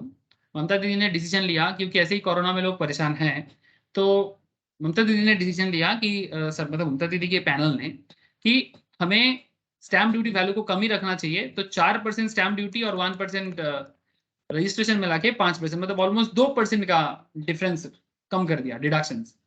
मतलब अगर किसी ने 50 लाख का प्रॉपर्टी लिया, तो 50 लाख के प्रॉपर्टी में, एक एग्जांपल दे रहा हूं, 50 लाख का प्रॉपर्टी मतलब 2020-22 के अंदर जिसने भी प्रॉपर्टी खरीदा है। और एक चीज बताऊं आपको, जस्ट बिकॉज दिस डिसीजन, ये जो डिसीजन सरकार ने लिया स्टैम्प ड्यूटी को घटाने का, इसके कारण वेस्ट बंगाल में, specially in Kolkata, record breaking real estate deal हुआ है सर। अगर मैं गलत नहीं हूं, शायद मुझे स्नेहाशीष बोल सकता है। हाँ स्नेहाशीष, इस बार रियल एस्टेट में सेल सबसे ज्यादा रहा है लास्ट, मतलब शायद 40-50 साल में ऐसा ऐसा सेल नहीं रहा वेस्ट बंगाल में। কমে গেছে তো, हाँ স্ট্যাম্প ডিউটি ভ্যালু অনেক কমে গেছে। यस, और उसके कारण ही इतना सेल बढ़ा है, जानता है। मतलब ये सेल बढ़ने के पीछे, मतलब जो लोग सोचता था कि नहीं मुझे बिल्डिंग नहीं खरीदना है अभी, मुझे जमीन नहीं खरीदना है अभी, वो भी सोचा भाई अगर मुझे 5-10 लाख सेव हो जाएगा स्टैम्प ड्यूटी से तो क्यों ना खरीदे। तो इसी कारण से मतलब इतना ज्यादा चला है, और सरकार को भी काफी बेनिफिट हुआ है। और अभी वो मॉडल, কর্পোরেশন তোমার মিউনিসিপ্যালিটি প্রচুর রেভিনিউ পায় তো ওখান থেকে, यस, बहुत रेवेन्यू कलेक्ट ট্যাক্স करता है। পায়, মিউটেশন করে রেভিনিউ পায়।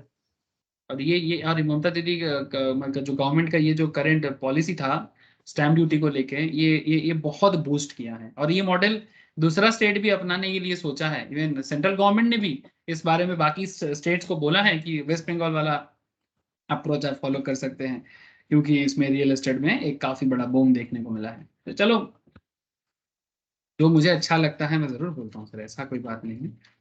तो ऐसा ना सोचे कि कोई एंटी कुछ चल रहा है, ऐसा कुछ नहीं है। गवर्नमेंट है, अपना काम करता है, सही बुरा भला सबका अपना अपना है। अच्छा चलो सर, आई होप कि आपको स्टैम्प ड्यूटी का थोड़ा आइडिया और लग जाएगा। तो यहाँ पर ये सब बोला है सर, स्टैम्प ड्यूटी का नॉलेज अगर रहेगा ना तो ये कॉन्सेप्ट कैसे काम करता है आपको इजीली समझ में आ जाएगा। इसीलिए मैं स्टैम्प ड्यूटी के बारे में रिसेंट बंगाल गवर्नमेंट का जो कॉन्सेप्ट है उसके बारे में बात किया, क्योंकि स्टैम्प ड्यूटी वैल्यू इतना मायने रखता है। और ये इमूवेबल प्रॉपर्टी था, लाइक लैंड बिल्डिंग के केस में, उसमें भी वही 50,000 कहीं ना कहीं एक लैंडमार्क बना है। और ये एक है सर इमूवेबल प्रॉपर्टी इनएडिक्वेट कंसिडरेशन वाला, ये थोड़ा लंबा कॉन्सेप्ट है। एक बार पढ़ के सुना देता हूँ आपको। एक बार पढ़ के, इतना सारा चीज बोल दिया तो फिर ये क्यों नहीं बोले। हाँ, इसको भी एक बार पढ़ के सुना देता हूँ, फिर मैं जब क्वेश्चन कराऊंगा ना तो ये समझ में आएगा। ऐसे ना बिना एग्जाम्पल का ना ये टॉपिक समझ में उतना अच्छा आएगा नहीं सर। लेकिन फिर भी ये वाला पॉइंट तो एक मतलब ऑब्वियसली विदाउट एग्जाम्पल समझना मुश्किल है, लेकिन फिर भी मैं एक बार पॉइंट चल रहा है तो मैं बता दे रहा हूँ। अगर कोई immovable property like land building इनएडिक्वेट consideration में सेल हो रहा है सर, ठीक है, इनएडिक्वेट मतलब वही 10 लाख का चीज 5 लाख पे या 6 लाख पे, जो मार्केट वैल्यू उससे कम दाम में, the difference between the stamp duty value and the consideration, if such difference exceeds the higher of 50,000 and 10% of the consideration, total consideration का 10% या 50,000 जो ज्यादा होगा। अब सवाल ये उठता है, the difference between the stamp duty value and the consideration, if such difference is more than the higher of 50,000 and 20% of the consideration in case of immovable property is a residential unit. मतलब immovable property अगर residential unit है तो consideration का 20% और 50,000 में से जो ज्यादा होगा उसको लिया जाएगा, ठीक है। तो ये दोनों अलग अलग कॉन्सेप्ट है। नॉर्मली 10% और 50,000 कंसिडरेशन का मतलब, मानो कंसिडरेशन रिसीव कर रहे हो 10 लाख, 10 लाख नहीं, चलो मान के थोड़ा और बढ़ा देते हैं, 50 लाख, 50 लाख का 50 लाख से थोड़ा सा कम कर लो, 40 लाख कर लो। मानो कि कंसिडरेशन रिसीव कर रहे हो 40 लाख, 40 लाख का 10% कितना हो जाएगा? हेलो, 40 लाख का 10% 40,000 है ना सर। तो क्या बोल रहे हैं sir, if such difference exceeds the higher of 50,000 and 10% of consideration, तो 40 और 50 में जो ज्यादा होगा, अगर ज्यादा हो जाता है, ठीक है, if the difference exceeds the higher of 50,000 और टोटल कंसिडरेशन का 10%, तो जो ज्यादा होगा अगर वो 50 को क्रॉस करता है तो वो टैक्सेबल हो जाएगा। और साथ में ये भी बोलता है कि अगर वो रेसिडेंशियल यूनिट है, अगर वो रेसिडेंशियल यूनिट है, like the difference between the stamp duty value and the consideration, if such difference is more than the higher of 50,000 and 20% of the consideration, मतलब 40 लाख का 20%, the immovable property is a residential unit which is held is as stock in trade, जो stock in trade की तरह held किया जा रहा है by the seller and transferred between 12th of November 2020 से लेके 30th जून 2021 के बीच में bye way of first time allotment to the buyer, and the consideration of transfer less than 2 crore अगर है तो फिर टैक्सेबल होगा, अदरवाइज नहीं। अब ये आपको मैं बोला ना, ये ऐसे समझ में नहीं आएगा, मुझे इसके बारे में आपको एग्जाम्पल के थ्रू से समझाना पड़ेगा, ठीक है। इसीलिए मैं ये पॉइंट थोड़ा सोच के ही बोलने का कोशिश कर रहा था, लेकिन अभी मैं एग्जाम्पल में तो नहीं जा रहा हूँ, क्योंकि अभी ये एग्जाम्पल में जाना मतलब ये एक अलग ही तरीका चालू हो जाएगा। तो फिलहाल मैं इसको ऑफ करता हूँ। बट मैं आपको इतना डिटेल्स क्यों दिया, मैं आपको इतना सारा डिटेल्स क्यों दिया, बोलते बोलते सामने आ गया तो मैं बता दिया कि सर सेक्शन 56 सबसेक्शन 2 क्लॉज 10 जो सम ऑफ मनी और property received by any person के बारे में बात करता है, ठीक है, जिसके बारे में ये क्वेश्चंस के अंदर एक पॉइंट था, तो मैं बोलते बोलते आपको प्रोविजंस में लेके चला गया था। कोई बात नहीं सर, वापस आ जाओ। और जो पॉइंट आपको थोड़ा सा आधा अधूरा सा लगा, जब मैं उस पर्टिकुलर पॉइंट पे एग्जांपल करवाऊंगा आपको और क्लियर हो जाएगा। अच्छा फिलहाल ये क्या होगा, आंसर बता दो सर। लास्ट ही था ना ये? नहीं लास्ट नहीं था। इन केस ऑफ रेसिडेंशियल कहाँ चला गया, रिसीव्ड विदाउट कंसिडरेशन आईफोस है, हाँ ये तो हो गया था, ठीक है।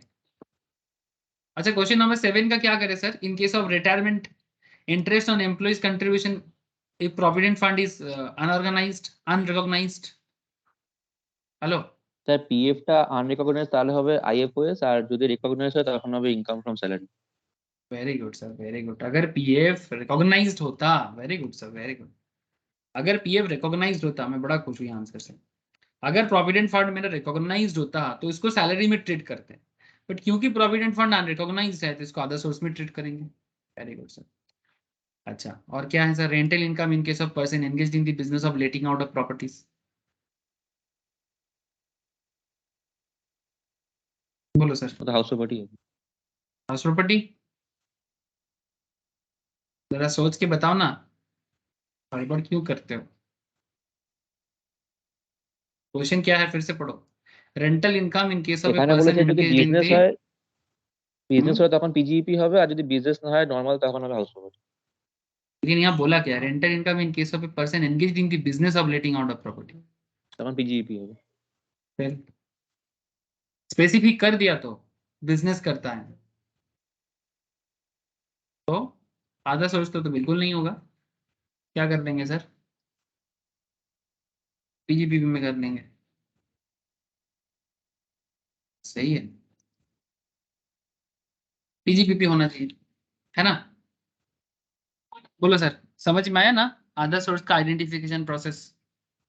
ऐसा और भी अलग अलग सिनारियोज आपके सामने आ सकता है, बट ये एक ओवरऑल मैंने थोड़ा कोशिश किया आपको एक क्वेश्चन के थ्रू से कि आप आधा सोर्स कैसे आइडेंटिफाई करोगे, उसको थोड़ा सा मैं बताने का कोशिश किया इस क्वेश्चन के जरिए।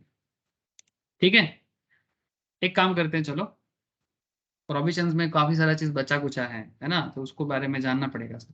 प्रोविजंस करना है और भी एग्जाम्पल के ऊपर डील करना है, तो चलो सर मैं आपको वो चीज़ थोड़ा करा देता हूँ जहाँ पर मैं लास्ट क्लास आपको मैं बोला था कि सर मुझे ये सब पॉइंट कवर करना है। अच्छा, ये सबको समझ आ रहा है? आधा सोर्स समझ में आ रहा है? जरा बोलिएगा। समझ आना चाहिए सर, कुछ हो ना हो जिंदगी में समझ आना चाहिए। समझ नहीं आएगा तो मेरा भी चिंता, आप लोगों का भी चिंता। अच्छा,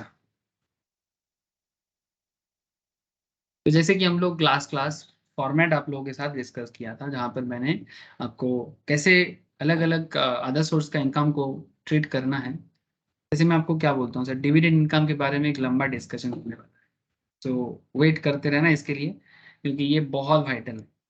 casual income, another very very important point, जैसे कि winning from lottery, puzzles, race including horse race वगैरह, another very very important point जिसके बारे में भी चर्चा बहुत जोर का रहेगा। Consideration received in excess of fair market value, ठीक है। Shares of a closely held company where shares are issued at a premium, ठीक है, जहां पर शेयर्स प्रीमियम में इशू होता है, इसके बारे में चर्चा आगे जारी रहेगा sir. Interest received on compensation और enhanced compensation deemed to be income in the year of received, section 56 subsection 2 clause 8। ये सब इंपॉर्टेंट सेक्शंस है। ये जो भी सेक्शंस आपको दिख रहा है, जो भी पॉइंट्स आपको दिख रहा है, ये सब अदर सोर्स में बड़ा ही वाइटल पॉइंट कवर करता है सर। एडवांस फॉरफिट कर लेना, ठीक है, और कैपिटल एसेट ट्रांसफर करने के टाइम पे सम ऑफ मनी और property receive by any section, section 56 जो मैंने अभी आपके साथ डील कर रहा था, 56 सबसेक्शन 2 क्लॉज 10, ठीक है। ये मैंने लास्ट दिन आप लोगों को लिखा के रखा था। अब धीरे धीरे मैं एक एक पॉइंट पे गो थ्रू करूंगा सर, ठीक है। अब मैं धीरे धीरे एक एक पॉइंट पे गो थ्रू करूंगा। अच्छा, ये प्रोफार्मा कराने के टाइम पे मैंने आप लोगों को डिडक्शंस अलाउएबल बोल के सेक्शन 57 पे एक पॉइंट को कवर किया था, याद है ना सर? डिडक्शंस अलाउएबल मतलब आदर सोर्स कैलकुलेशन करने के टाइम पे, आदर सोर्स कैलकुलेशन करने के टाइम पे हम लोग जो जो सोर्स ऑफ इनकम को लेना चाहिए उसको तो मुझे पहले आपको मैं लिखाया। फिर सेक्शन 57 के तहत, ठीक है, सेक्शन 57 के तहत ये पॉइंट बहुत वाइटल है। डिडक्शन अलाउएबल मतलब किस किस खर्चा को, या किस खर्चा नहीं बोलेंगे, ठीक, मतलब किसे हम डिडक्शंस के तौर पे अदर सोर्स में शो कर सकते हैं 57 के तहत, जिसपे मैंने आपको ये लिखा था कि इन केस ऑफ डिविडेंड और income in respect of units of mutual funds और income in respect of unit from a specified company, ऐसे जगह से अगर आपको कोई डिविडेंड मिलता है या फिर किसी भी तरह का म्यूचुअल फंड्स हो या किसी भी तरह का स्पेसिफाइड कंपनी का डिविडेंड हो, तो interest expenditure allowable as deduction subject to a maximum of 20% of such income included in the total income of that year without deduction. ये एक लिस्ट था जहां पर मैंने आपको ये लिखाया था कि 57 के तहत ये आपका डिडक्शन अलाउएबल वाला पॉइंट है, जिसे आप अदर सोर्स में माइनस कर सकते हो। जैसे कि in case of interest on securities, अगर कोई इंटरेस्ट ऑन सिक्योरिटीज आप पे कर रहे हो, any reasonable sum paid by way of commissions और रेम्यूनरेशंस टू अ बैंकर और एनी अदर पर्सन, इसे भी आप अदर सोर्स में डिडक्शंस के तौर पे दिखा सकते हो। जैसे वो आपने ऊपर डिविडेंड के तौर पे दिखा सकते हो, कंपनी जो डिविडेंड के तौर पे दे रहा है, तो ये आप माइनस कर सकते हो। सिमिलरली, अच्छा माइनस करने का सुविधा क्या है? माइनस करने का सुविधा यह है कि आपका इनकम को कम करने का मौका गवर्नमेंट आपको दे रहा है कि आप अदर सोर्स इनकम को कम दिखा सकते हो अगर आप ये सब सोर्स में कहीं कुछ खर्चा वगैरह करते हो तो। ठीक है, इसी तरह से ये जो लिस्ट था, ठीक है, जैसे फैमिली पेंशन जो पेमेंट किया जाता है सर, फैमिली पेंशन 33.5 मतलब बेसिकली 1/3 जितना पेंशन मिलेगा उसमें से सिर्फ 15,000 तक ही लेस होगा, पूरा का पूरा नहीं। ये भी एक बहुत इंटरेस्टिंग पॉइंट था। फैमिली पेंशन जिसको मिलता है उसमें से सिर्फ 15,000 तक ही वो लेस कर सकते हैं। 15,000 और जो कम मिलेगा उसमें से जो अमाउंट रहेगा 15,000 और विच एवर इज लेस, अगर 10,000 होगा तो 10,000, ठीक है, बट मैक्सिमम आप 15,000 तक ही आप डिडक्शन के तौर पे दे सकते हो। मतलब अदर सोर्स इनकम के छोड़ के, मतलब अदर सोर्स इनकम कैलकुलेट करने के टाइम पे ये जो एरिया है, ये सब एरिया से आप क्या कर सकते हो, आप अपने इनकम को कम कर सकते हो, आप अपने इनकम को कम कर सकते हो। इंटरेस्ट ऑन कंपेंसेशन और इनहेंस्ड कंपेंसेशन में भी आप 50% ऑफ सच इंटरेस्ट, जितना आपको इंटरेस्ट मिलेगा तो उसका 50% तक आप माइनस के तौर पे दिखा सकते हो। ठीक है सर, ये सब करने का क्या फायदा? सर ये करने से आपका अदर सोर्स क्या हो जाएगा, डिडक्शन। ठीक है, मतलब ये इतना समझो सर, ये अदर सोर्स चैप्टर के अंदर डिडक्शंस का एरिया है। ठीक है, अब आगे मैं 57 के अंदर और थोड़ा गो थ्रू करूंगा, बट ये जो पॉइंट अभी मैं आपको बोलने जा रहा हूं, आप थोड़ा ध्यान दीजिएगा। इसको प्रोफार्मा में और लिखाने का जरूरत नहीं है, बिकॉज ये प्रोफार्मा के अंदर तो नहीं आता, लेकिन इसे सेक्शन 58 के अंदर ट्रीट किया जाता है। आप जरा समझे सर, प्रोफार्मा के अंदर सेक्शन 57 को क्यों लिया गया था? बिकॉज जब अदर सोर्स में कोई बंदा इनकम करेगा तो उसका जितना सारा अदर सोर्स होगा, जितना सारा उसका आईफोस का सोर्स होगा, वो सारे के सारे आईफोस सोर्स को लिखेगा और उसका इनकम को ट्रीट करेगा, और वहां से उसको डिडक्शंस मिलेगा 57 के तहत। लेकिन अब उसके बाद उसको जो मिलेगा वो उसका क्या हो जाएगा, उसका अदर सोर्स इनकम हो जाएगा, जो आप लोग ऑलरेडी समझ चुके हो और लिख भी चुके हो। लेकिन मैं आपको जो अभी बताने जा रहा हूँ, ये कौन सा एरिया बताने जा रहा हूँ, मैं आपको सेक्शन 58 बताने जा रहा हूँ। अब आपको ये समझना पड़ेगा सर सेक्शन 58 क्या है। सेक्शन 58 डिडक्शंस नॉट अलाउबल के बारे में बात करता है। मतलब आपको लगेगा कि हम इसे एक्सपेंस के तौर पे दिखा दे जिससे मेरा अदर सोर्स कम हो जाएगा, बट सेक्शन 58 कहता है अदर सोर्स के अंदर कि इसे आप डिडक्शंस के तौर पे नहीं दिखा सकते। जैसे कि अगर आप अदर सोर्स इनकम करने के टाइम पे कोई पर्सनल एक्सपेंस करते हो, तो अदर सोर्स कहते हैं सेक्शन 58 में कि आप उसे डिडक्ट नहीं कर सकते। इसीलिए क्या बोला, any personal expense of the assessee other source में डिडक्ट नहीं होता है। Any interest chargeable to tax under the act which is payable outside India, अगर आप भारत के बाहर कोई पेमेंट करते हो और जिसके लिए आपने टीडीएस काटा नहीं, इंडिया के बाहर कोई पेमेंट कर रहे हो बट उसके लिए आपने टीडीएस नहीं काटा, तो गवर्नमेंट आपको डिडक्शंस का मौका नहीं देगा सेक्शन 58 के तहत। Any payment chargeable to tax under the head salary, अगर आप कोई सैलरी पेमेंट किसी को कर रहे हो, ठीक है, if the payment payable is outside India unless tax had been paid thereon और डिडक्ट टीडीएस देयर ऑन, मतलब टीडीएस नहीं काटा आपने, अगेन वो सैलरी इनकम जो भी है उसे भी आप अपने एक्सपेंस के तौर पे नहीं दिखा सकते। ठीक है, ये लिस्ट में ये सिंपल चीजें हैं जो ऑलरेडी हम लोग पीजीपीपी में भी थोड़ा बहुत देखे हैं, या फिर किसी दूसरे जगह में भी आपको ये टीडीएस वाला कॉन्सेप्ट समझ में आएगा सर। और क्या बोलते हैं sir, 30% of sum payable to a resident on which tax is deductible at source, अगर आप किसी रेसिडेंट को टोटल पेमेंट का 30% पेमेंट करते हो और उसमें टीडीएस नहीं काटते, ठीक है, tax is deductible at source on which tax is deductible, अच्छा टीडीएस काटते हो, if such tax has not been deducted or after deduction has not been paid or before the due date of return, अच्छा TDS आपने time पे नहीं काटा, बाद में काट रहे हो, मतलब due date of return file के बाद कर रहे हो, तो भी आपको डिडक्शंस नहीं मिलेगा, मतलब आपको ड्यू डेट से पहले करना चाहिए। सेक्शन 139 सबसेक्शन 1 पॉइंट ही कहता है any expenditure in respect of which payment is made to a related person, अगर आप किसी टाइम पे अपने किसी रिलेटेड पार्टी को किसी भी तरह का पेमेंट कर रहे हो, to the extent the same is considered excessive or unreasonable, अगर आप कोई एक्सेसिव अमाउंट रिलेटिव को पेमेंट करते हो तो असेसिंग ऑफिसर वो एक्सेसिव अमाउंट को भी आपको डिडक्ट करने का मौका नहीं देगा। मतलब पेमेंट करना चाहिए था 10,000, आपने किया 15,000, तो एक्सेसिव 5,000 आपको डिडक्ट करने का मौका नहीं है। तो वही बात कर रहे हैं sir, any expenditure in respect of which payment is made to related person to the extent the same is considered excessive और unreasonable by the assessing officer having regard to be the fair market value. मतलब वो जो amount of payment जो है वो कैसे decide करेगा, वो फेयर मार्केट वैल्यू में डिसाइड करेगा कि सिमिलर पेमेंट अगर मार्केट में कोई नॉर्मल बंदा करता तो क्या करता। रिलेटेड पार्टी में मैनिपुलेशन चलता है, ये चीज मैंने आपको प्रीवियस लेक्चर्स में भी बता के रखा। रिलेटेड पार्टी ट्रांजैक्शंस में मैनिपुलेशंस होता है और इसी मैनिपुलेशंस को लेके ही तो इनकम टैक्स चिंतित होता है, दोस्तों के बीच में, क्लोज रिलेटेड के बीच में, क्लोज फैमिली रिलेशन के बीच में, ठीक है। और मैंने आपको रिलेटिव्स के बारे में एक लिस्ट पढ़ाया था ना, ठीक है। तो रिलेटिव्स कौन है और रिलेटिव्स कौन है और रिलेटिव्स कैसे कैसे क्या करता है, ठीक है। कब हम लोग उसको रिलेशन में है बोलेंगे, इसका भी एक पूरा लंबा लिस्ट मैंने आप लोगों को पढ़ के सुनाया था, आई थिंक प्रीवियस लास्ट या उससे पहले वाला क्लास में, आई थिंक लास्ट क्लास ही होगा, मुझे एग्जैक्टली याद नहीं आ रहा है, बट मैंने जरूर आपको पढ़ाया होगा।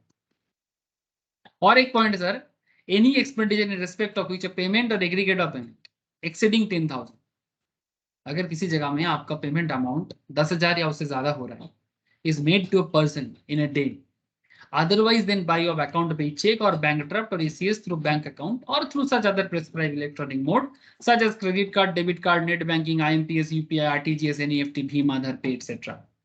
सिंपल बात है, अगर कैश में 10,000 से ज्यादा पेमेंट करोगे तो डिडक्शन नहीं मिलेगा, मगर ऑनलाइन में करोगे तो मिलेगा। ये आपको सेक्शन 58 के तहत बोल के रखा है सर।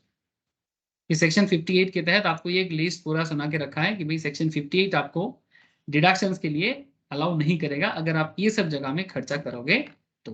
जो अदर सोर्स भी आपको एकदम क्लियर कट बता के रखता है। बोलो सर, क्या आप लोगों को ये लिस्ट समझ में आया?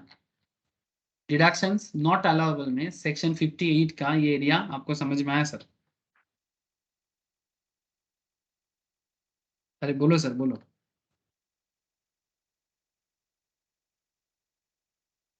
তার মানে হ্যালো। যে হ্যাঁ কোনো স্যার। এক্সপেন্সেস আমি ব্যাংকে পে করলে মানে আমাকে ছাড় দিয়ে দেবে? छाड़ नहीं देगा, डिडक्शंस अलाउ नहीं करेगा, मतलब आप अपने अदर सोर्स इनकम से इसको माइनस नहीं कर सकते। না না মানে আমি যদি ব্যাংকে পে করি কোনো একটা এক্সপেন্সেস, ধরুন মোর দ্যান হুম 10,000 ব্যাংকের থ্রু পে করি, হুম মানে for any kind of expenses, हम्म। তো সেটাকে एनी ডিডাকশন আমাকে অ্যালাউ করবে?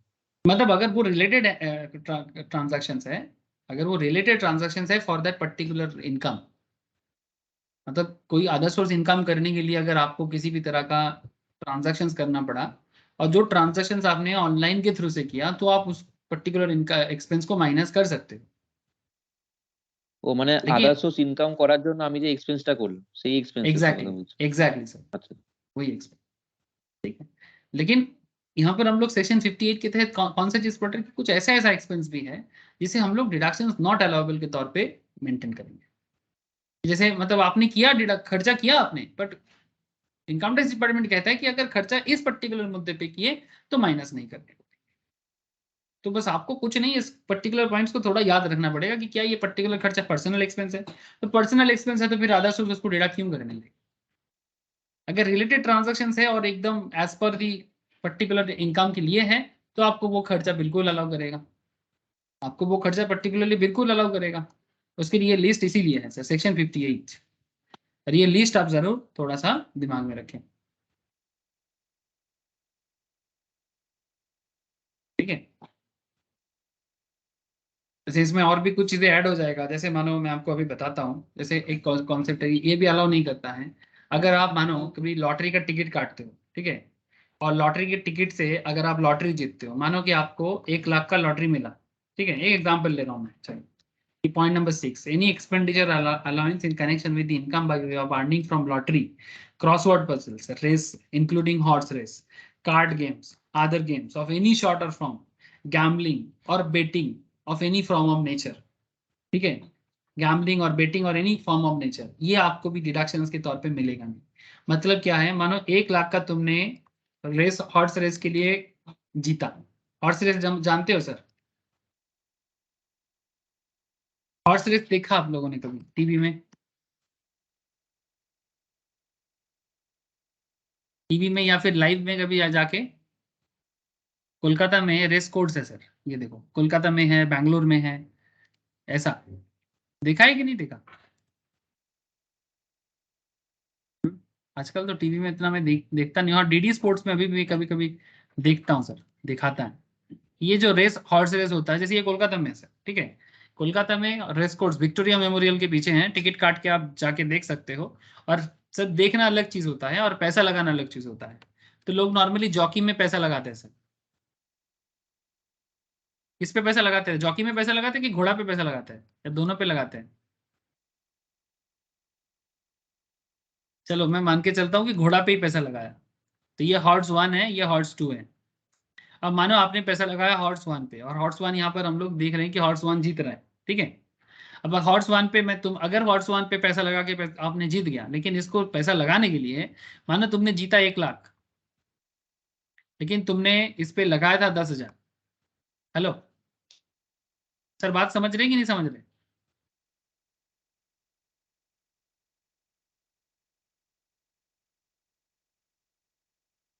अरे जरा बोले कि समझ में आ रहा है कि नहीं आ रहा है। 1 लाख हाँ सर। जीतने के लिए अगर तुमने 10,000 का खर्चा किया था, तो सेक्शन 58 कहता है कि ये 10,000 का जो खर्चा है ये माइनस करने नहीं देंगे। मतलब एक्चुअली तुम्हारा गेन कितना है? 90,000 ना।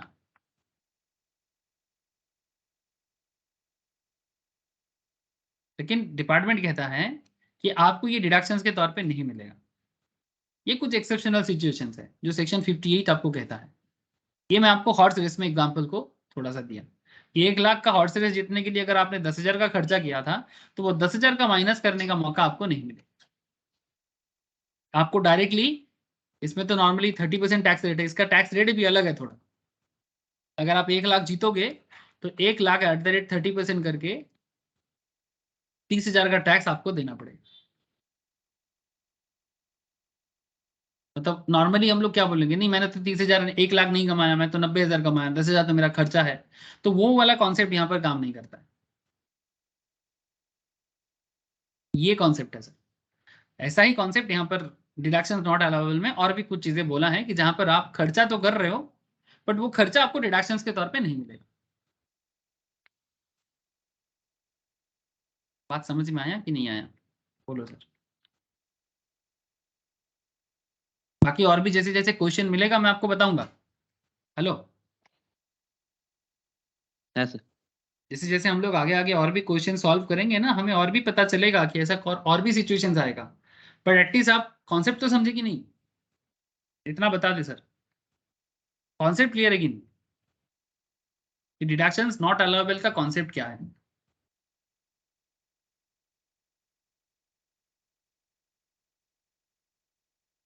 सर बोलो, सर बोलो।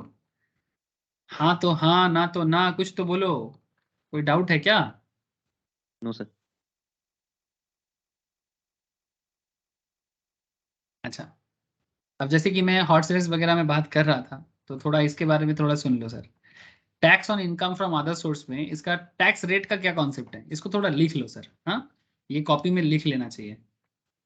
चलो तो लिखो तो सर थोड़ा, क्योंकि ये ज़रूरी पॉइंट है। जब आप लोग कॉपी खुद से डील करोगे ना, बाद में रिवाइज करोगे, तो आप इनकम फ्रॉम अदर सोर्स का टैक्स रेट को ज़रूर गो थ्रू करोगे, तो उसमें आपको ये चीज़ याद रहना चाहिए।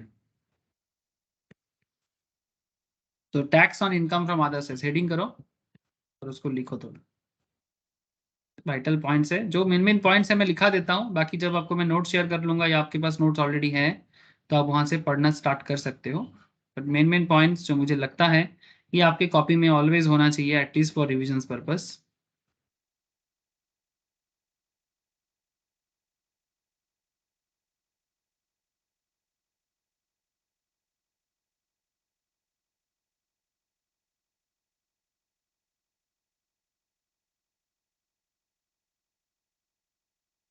Tax on income from other sources heading किया रे।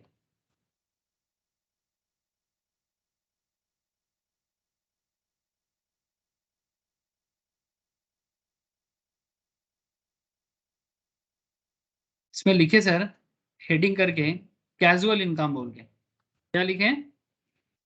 Casual income. अब आपके मन में चल रहा है सर कैजुअल इनकम क्या है? अच्छा, एक तरफ हेडिंग करें, इस पे 2 कॉलम बना दीजिए ना, अच्छा रहेगा। एक तरफ इनकम का हेडिंग बनाइए, मतलब अदर सोर्स का जो टाइप्स ऑफ इनकम होता है उसका आइडिया लग जाएगा आपको, और अदर सोर्स का जो टैक्स रेट होता है tax rate and condition, tax rate and condition.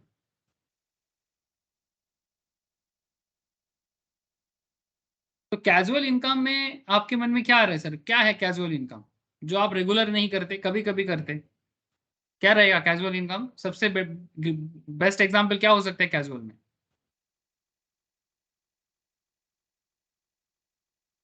हाँ, अरे बोलो ना। Winning, hello,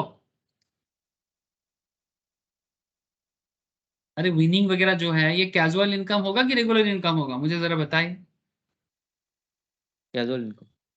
obviously, daily daily थोड़ी होता है सर, कभी कभी होता है। हॉर्स रेस वगैरह में थोड़ा कॉम्पिटिटिवली ज्यादा हो सकता है, बट फिर भी डेली नहीं होगा, डेली इनकम तो नहीं होगा, डेली आपका किस्मत थोड़ी चमकेगी। So at the rate 30% of such meanings,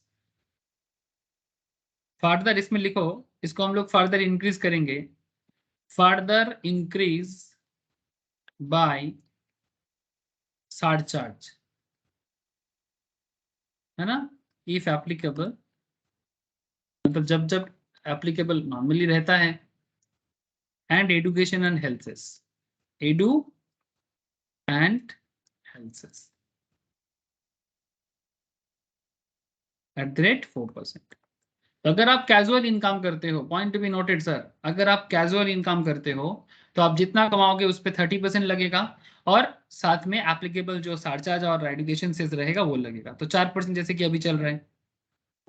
यहाँ पर थोड़ा ऐड करें, बड़ा ही वाइटल पॉइंट जा रहा है, आपको एक्सपेंडिचर बेनिफिट नहीं मिलने वाला है, ठीक है, कैजुअल इनकम पे। कैजुअल इनकम पे आप बुलेट देके लिखे, नो एक्सपेंडिचर बेनिफिट, मतलब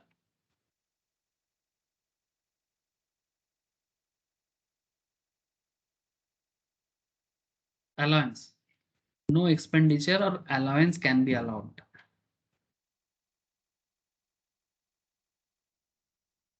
फ्रॉम सच इनकम। मतलब कैजुअल इनकम करने के लिए अगर आप कोई भी खर्चा करोगे तो वो डिडक्शन करने का परमिशन नहीं है सर, ठीक है, वो डिडक्ट करने का परमिशन नहीं है। तो no expenditure allowance can be allowed from such income, from such income. Vital point है, लिख के रखो सर। अच्छा, डिडक्शंस, और भी पॉइंट लिखो, deduction under chapter 6A, deductions under chapter 6A, मतलब 80C से 80U का जो एरिया है, ऐसे तो हम लोग इस पॉइंट पे अभी तक पहुंचे नहीं इस पर्टिकुलर चैप्टर में, जो डिडक्शंस के बारे में डिटेल्स बातचीत करता है सर, 80C से 80U वाला चैप्टर, जो नॉर्मली ग्रॉस टोटल इनकम के बाद कैलकुलेट करना पड़ता है, ठीक है, मतलब माइनस के बारे में सोचना पड़ता है। Deductions under chapter 6A is also not allowable from such income, is not allowed from such income।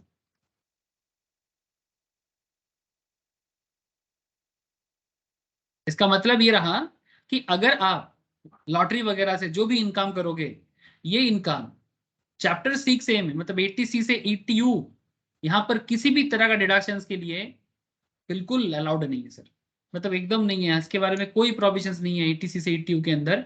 जैसे हम लोग देखते हैं ना, LIC प्रीमियम भरते हैं या डिडक्शंस लेते हैं इंटरेस्ट वगैरह से, FD वगैरह से, ऐसा किसी भी तरह का डिडक्शंस का कॉन्सेप्ट, या डोनेशन करते हैं कहीं पर, या कोई diseased member of the family को देखभाल करते हैं, या फिर कोई पॉलिटिकल पार्टी को डोनेट करते हैं, there are varieties of list है डिडक्शंस का, ठीक है, जब हम लोग डिडक्शन चैप्टर में आएंगे मैं आपको वेराइटीज ऑफ लिस्ट पढ़ के भी सुनाऊंगा और आप लोग इसको कॉपी में नोट डाउन भी करेंगे। लेकिन मेरा कहने का मतलब बड़ा सिंपल है यहाँ पर, कि deductions under chapter 6 is not allowed from such income. कौन सा इनकम? कैजुअल इनकम पे आप बिल्कुल इनको डील ना करें। और क्या सर? স্যার बोलो सर। স্যার বলছি কোনো ফার্নিচার ধরুন স্যার ক্যাজুয়াল বেসিসে রেন্ট দিচ্ছে, তার থেকে যে ইনকাম করছে সেটাকে কি ক্যাজুয়াল ইনকাম ধরা যাবে? सर तो यहाँ पर कैजुअल इनकम का मतलब बेसिकली जो हम लोग विनिंग फ्रॉम लॉटरी वगैरह से करते हैं ना, उसी को बोलते हैं।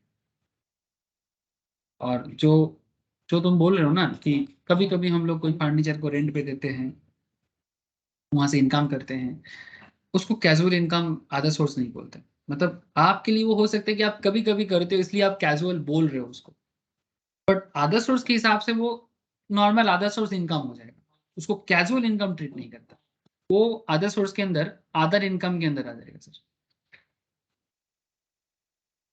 मतलब अदर सोर्स का non casual income, other source के अंदर जो कैजुअल इनकम है, ठीक है, अदर सोर्स के अंदर जो कैजुअल इनकम है उसका मतलब है कि जो विनिंग फ्रॉम लॉटरी वगैरह। बात समझ में आ रही? Yes sir. मतलब कैजुअली करते हैं इसलिए अदर सोर्स में डालना है, ऐसा नहीं सोचना है, ठीक है। ऐसे तो जो चीज रेगुलर चीज में नहीं आता, जो पीजीबीपी नहीं है, वो अदर सोर्स में आ जाता है, वो इसलिए हम लोग वहां पर वो वर्ड शायद यूज करते हैं बात करते करते। बट अदर सोर्स कहता है, income from other source chapter जो है ये कहता है कि अगर आप casual income like winning from lottery, crossword puzzle, gaming वगैरह से इनकम करते हो, तो उसके लिए हम लोग उसको विंग के कैटेगरी में डालेंगे, विनिंग के कैटेगरी में, और उस पर हम लोग 30% फ्लैट रेट लगाएंगे और साथ में जो एजुकेशनल चार्ज वगैरह है वो भी लगा देंगे, ठीक है। और उस पर्टिकुलर इनकम को करने के लिए अगर आपका कोई भी तरह का खर्चा है तो उसको हम लोग डिसअलाउड करेंगे, ठीक है। उससे हम एकदम बिल्कुल कलेक्ट नहीं करेंगे और उसका जो भी खर्चा है उसको भी हम लोग बिल्कुल माइनस करने का मौका आपको नहीं देंगे। और साथ में ये भी बोलता है सर, एडजस्टमेंट ऑफ अनएग्जॉस्टेड, देखिए जरा ठीक से, unexhausted basic limit. Sir basic exemption limit क्या है बोलो जरा? अनएग्जॉस्टेड बेसिक एग्जाम्पशन लिमिट ये क्या होता है? বিলো 60 হলে 2.5 লাখ হবে, 60 থেকে 80 হলে 3 লাখ হবে, আর 80 এর উপর 5 লাখ। Thank you sir.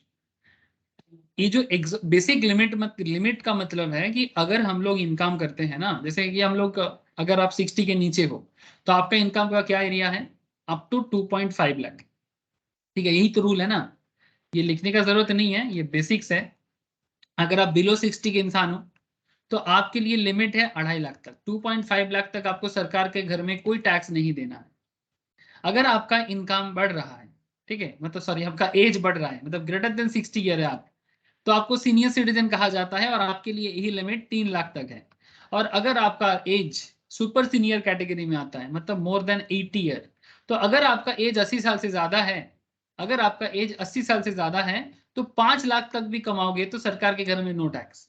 तो ये जो लिमिट है ना, इसे हम लोग बेसिक एग्जाम्पशन लिमिट कहते हैं। तो अब इस लिमिट के साथ क्या कनेक्शन?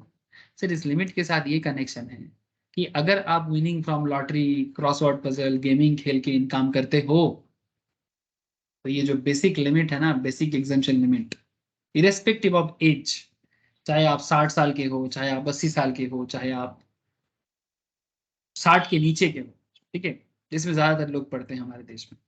हमारे देश का 65% यूथ है, और तो 35 60 to 80 कैटेगरी में आते हैं सर। तो कॉन्सेप्ट इज वेरी सिंपल कि adjustment of unexhausted basic exemption limit is also not permitted. Not permitted मतलब कि आपका इनकम हो सकता है कि 2.5 लाख के नीचे हो, बट आपने अगर विनिंग किया लॉटरी वगैरह से, ठीक है, तो आपको टैक्स देना पड़ेगा।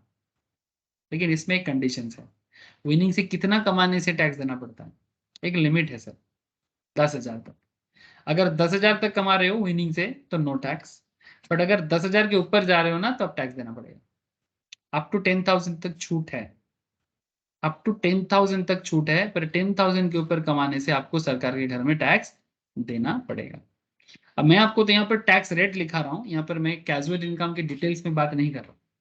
मैं तो बस इतना कह रहा हूँ कि अगर आप कैजुअल इनकम कर रहे हो तो आपको सरकार के घर में टैक्स देना है, और टैक्स देने के टाइम पे आपको ध्यान को माइनस नहीं कर सकते, आप सेक्शन 80 से एक्शन अलाउ नहीं कर सकते, आप जो अनएग्जॉस्टेड बेसिक लिमिट है वो आपके लिए परमिटेड नहीं है। अनएग्जॉस्टेड जो बेसिक लिमिट है वो आपके लिए परमिटेड नहीं है। मतलब वो नॉर्मली हम लोग क्या करते हैं कि अगर मेरा इनकम 2,50,000 के नीचे है, लेस देन 2,50,000 है, तो हम उस पर टैक्स नहीं देते।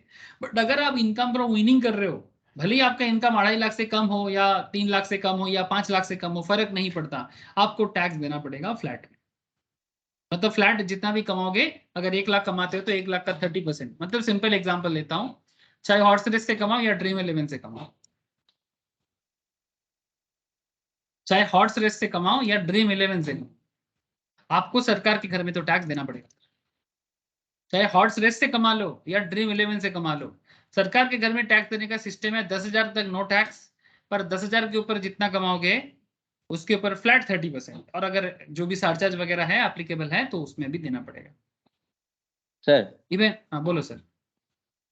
স্যার বলছি কেউ যদি ক্যাজুয়াল ইনকামের কোনো পয়সা না পায়, তার জায়গায় মানে যদি কোনো গুডস পায়, ধরুন কোনো লটারিতে কোনো গাড়ি জিতলো বা কিছু একটা পেলো, তখন সেই ক্ষেত্রে কি হবে? उसको डीम्ड कर लिया जाएगा, ऐसा भी होता है। মানে যা ऐसा ফেয়ার भी মার্কেট होता ভ্যালু है, হবে তার উপর? ये सर जो फेयर मार्केट वैल्यू होगा उसके ऊपर आएगा सर, आएगा, ये भी आएगा, इसके बारे में मैं बात करूंगा। वो कैजुअल इनकम को थोड़ी डिटेल्स में जाने से ही मैं आपको इसके बारे में बात करूँ। और एक चीज लिख लो, और एक बड़ा इंपॉर्टेंट पॉइंट है, लिख लो सर।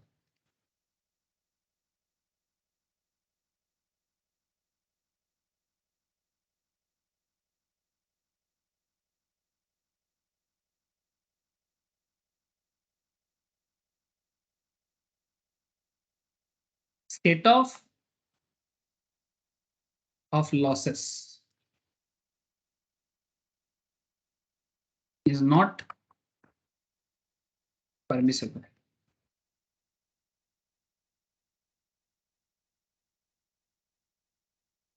against such income।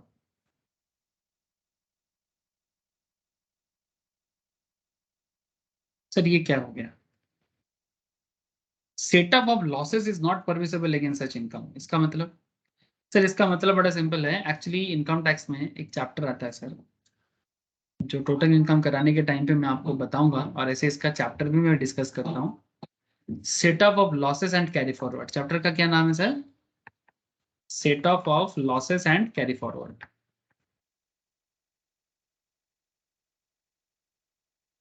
ये एक्चुअली बेसिक्स कराने के टाइम पे बताता हूँ, पूरा कॉन्सेप्ट जो है, मतलब किस तरह से सेटअप वगैरह करना पड़ता है, उसके लिए तो अलग चैप्टर ही है।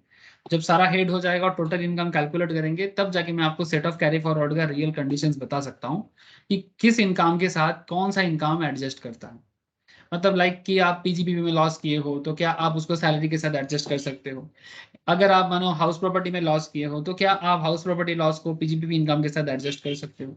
हर एक इनकम हर किसी के साथ एडजस्ट नहीं करता, बट कुछ इनकम कुछ हद तक किसी इनकम के साथ एडजस्ट करता है।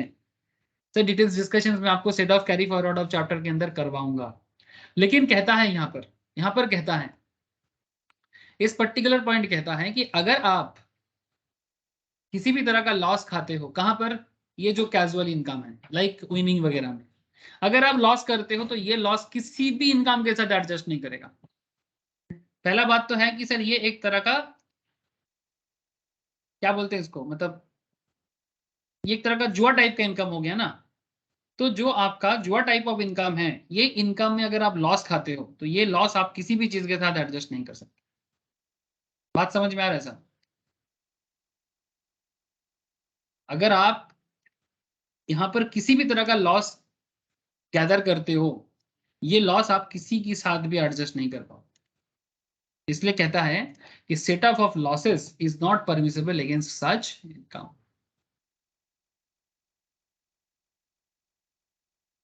ठीक है, ये एक इंपॉर्टेंट पॉइंट था, याद रखिएगा सर, वाइटल पॉइंट था, क्योंकि ये सब वाइटल पॉइंट से ही आगे जाके आपको क्वेश्चन सॉल्व कराने में हेल्प करेगा।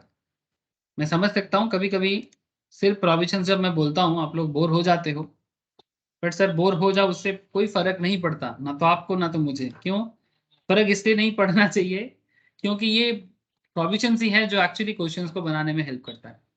सो बोर जितना होना है हो जाओ, लेकिन आंसर देने के टाइम पे आपको बड़ा मजा आएगा। अच्छा सर, और एक पॉइंट लिखो साहब, टैक्स रेट के अंदर मैं आपको क्या लिखा है अभी, मैंने आपको कैजुअल इनकम लिखा दिया। कैजुअल इनकम का टैक्स रेट 30% है, और जो भी एप्लीकेबल सरचार्ज और एडुकेशन एंड हेल्थ से वो तो लागू होगा ही, और कौन सा एक्सपेंस और किस तरह का लिमिट लगेगा वो भी मैंने आपको थोड़ा एक्सप्लेन करके दिया। Now there is a very interesting concept sir, कि सर अगर कोई अनएक्सप्लेन, मतलब मैं फिर से हेडिंग के अंदर ही करता हूं, ये इनकम का हेडिंग है, अनएक्सप्लेन्ड कैश क्रेडिट, ध्यान से सुनना, unexplained cash credit, investment money, ठीक है।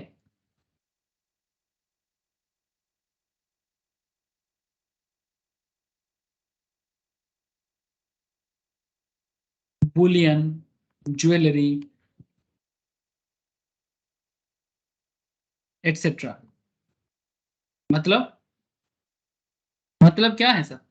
सर मतलब है कि अगर आपके पास कोई कैश क्रेडिट है, आपके पास कोई इन्वेस्टमेंट का पैसा है, आपके पास किसी भी तरह का बुलियन है, बुलियन समझते हो रे? हाँ, गोल्ड का जो बिस्किट्स होते हैं उसे बुलियन कहते हैं। अगर आपके घर से बुलियन मिलता है, ज्वेलरी मिलता है, ठीक है, या फिर कोई expenditure,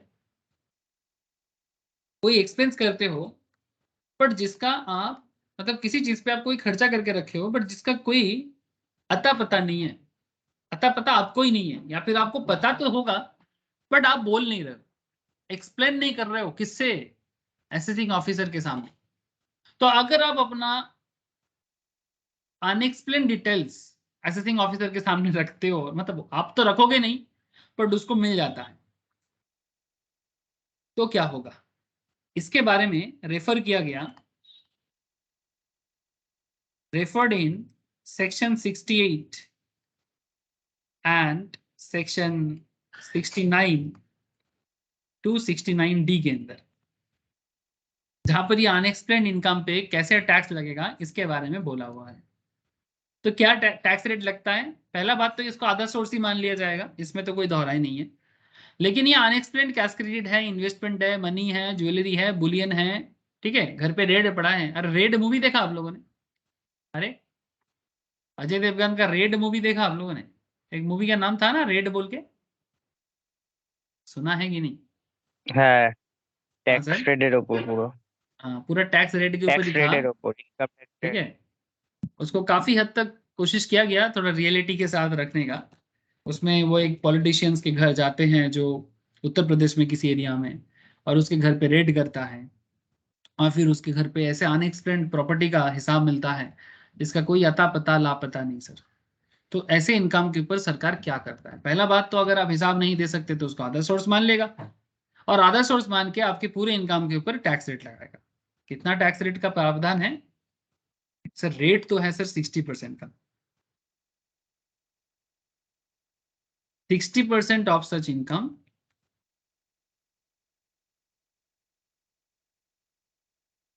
plus surcharge at the rate 25%।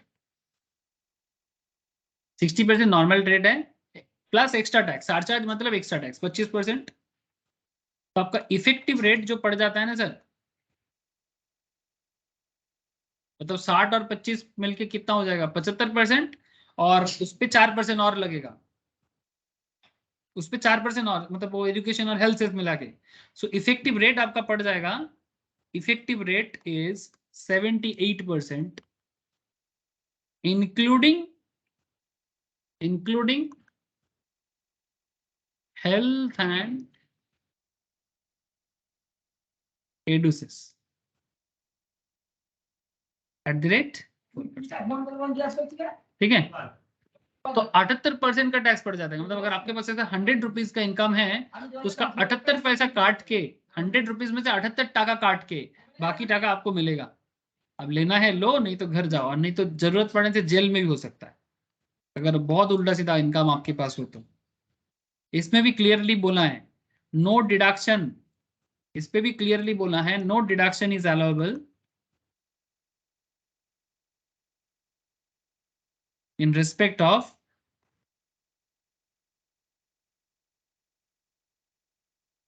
any expense or allowance against such income।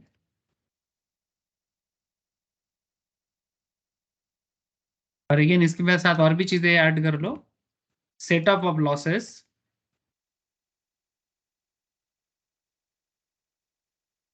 Is not permissible, वही बात है, set off of losses is not permissible against such income.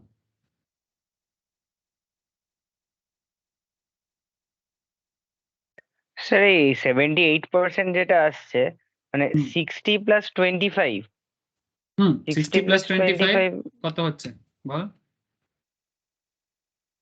85, 60 plus 25 85, 60 + 25 नहीं 6 + 2 8 ऐसा नहीं होगा, उसमें तो 60 + 25 तो 85 हो जाएगा। इट्स नॉट लाइक दैट, ऐसे नहीं करेगा सर। आपको पहले এটাই বলছি। आपको पहले नॉर्मल जो भी इनकम रहेगा उसके ऊपर आपका 60% लगाएगा, ठीक है, फिर उसके ऊपर 25% लगेगा। मतलब সাপোজ नॉर्मल, স্যার 10 লাখ টাকা ইনকাম রেটে 10 লাখ টাকা বেরোলো, यस, ঠিক আছে, তার উপর 60% করলো, 6 লাখ এলো, এবার 6 লাখের ওপর 25%। हाँ सरचार्ज के लिए, ठीक है, जैसे हम लोग सरचार्ज में नॉर्मली कैलकुलेट करते हैं, ठीक है, उसी हिसाब से यहाँ पर भी हाँ, हाँ। सरचार्ज कैलकुलेट करेगा, ठीक है। सरचार्ज करके जितना अमाउंट होएगा, ठीक है, रिलीफ वगैरह मिलने का चांसेस थोड़ा कम है, तो 60 और इधर 25% देने के बाद, ठीक है, ओवरऑल आपका जो रेट आता है, मतलब क्योंकि ये टोटल अमाउंट पे तो नहीं लगता है, टोटल अमाउंट पे तो नहीं लगेगा, तो टोटल अमाउंट पे अगर आप लगाओगे तो फिर 78% लगा लेना। अगर आपको टोटल पे लगाना है 10 लाख का 78% करना, तो उसका इफेक्टिव रेट इस तरह से बोला है। इफेक्टिव रेट का जो মানে कॉन्सेप्ट, ডাইরেক্ট ये सर, 78%ও করে দিলে হয়ে যাবে। हाँ ठीक है, अगर आप डायरेक्टली भी 78% कर दोगे इंक्लूडिंग चार्ज करके, तो आप डायरेक्टली उतना ही लगाओ, ठीक है। ये चार्ज अमाउंट को बेसिकली परसेंटेज में प्रोपोर्शनेट करके बनाया गया है सर, ठीक है। तो बेस्ट है कि अगर आपके पास, ये मैंने बेसिक्स में भी इसके बारे में एक चर्चा किया था, कि अगर आपका अनएक्सप्लेन्ड इनकम है तो उस पर गवर्नमेंट सेक्शन 69 के तहत आपको 78% टैक्स रेट लगाता है, ठीक है, जिसमें चार्जेस इंक्लूड है। স্যার ডাইরেক্ট 78 করলে আবার নাম্বার কাটবে না তো? মানে আমি যদি ডিটেলসে শো করি যে 60% তার উপর 25%, नहीं, कि तुम डायरेक्ट डायरेक्टली से तुम ऐसे कर सकते हो, effective rate of tax 78% including health and education cess. क्यों नंबर कटेगा? नंबर क्यों काटेगा? ठीक है, लेकिन दो बात का याद रखना सर, किसी भी तरह का setup of losses is not permissible लेकिन सच इनकम, ठीक है, किसी भी तरह का जो लॉस वगैरह है उसको किसी इनकम के साथ आपको एडजस्ट करने को नहीं मिलेगा, और एनी काइंड ऑफ एक्सपेंडिचर और अलाउंस अगेंस्ट सच इनकम आपको डिडक्शंस के मौके नहीं मिलेगा। तो इस इनकम को करने के लिए अगर आपने कोई खर्चा किया तो उसे भी आपको किसी भी तरह से लेने का मौका नहीं मिलेगा, ठीक है। ये अदर सोर्स का दो स्पेशल पॉइंट्स है, ठीक है, एक कैजुअल इनकम আচ্ছা पे। বেসিক লিমিট দেবে? हाँ बोलो। বেসিক লিমিট দেবে কি স্যার? बेसिक लिमिट नहीं, बेसिक लिमिट भी नहीं देगा, আচ্ছা আচ্ছা। बेसिक लिमिट भी नहीं देगा, तो ठीक है, पूरा अमाउंट पे ही लगाएगा। और अगर आपका कोई दूसरा इनकम मिलेगा, मतलब अगर ये जो अदर सोर्स का इनकम के बारे में मैंने आपको बताया, इसको छोड़ के अगर आपका कोई और इनकम है, ठीक है, जो किसी और मतलब और भी कितना सारा अदर इनकम का सोर्स हो सकता है ना, मैं आपको ऑलरेडी प्रोफार्मा में लिखा के रखा, एग्जाम्पल में भी दे के रखा, तो उसका जो रेट है सर वो नॉर्मल टैक्स रेट है, मतलब वही स्लैब আচ্ছা वाइज বলছিলাম কি চ্যাপ্টার 6 ছাড় দেবে? चैप्टर মানে আগেরটাতে? 86 से 80 হ্যাঁ হ্যাঁ।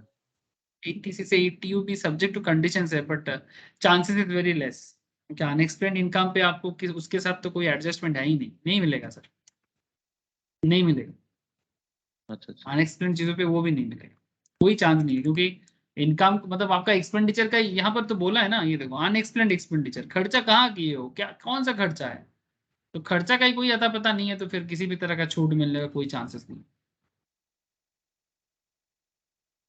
और जो भी अदर इनकम आपका रहेगा उसको हम लोग नॉर्मल रेट ऑफ टैक्स के तहत कैलकुलेट कर पाएंगे, ठीक है, जैसे कि जो स्लैब वाइज होता है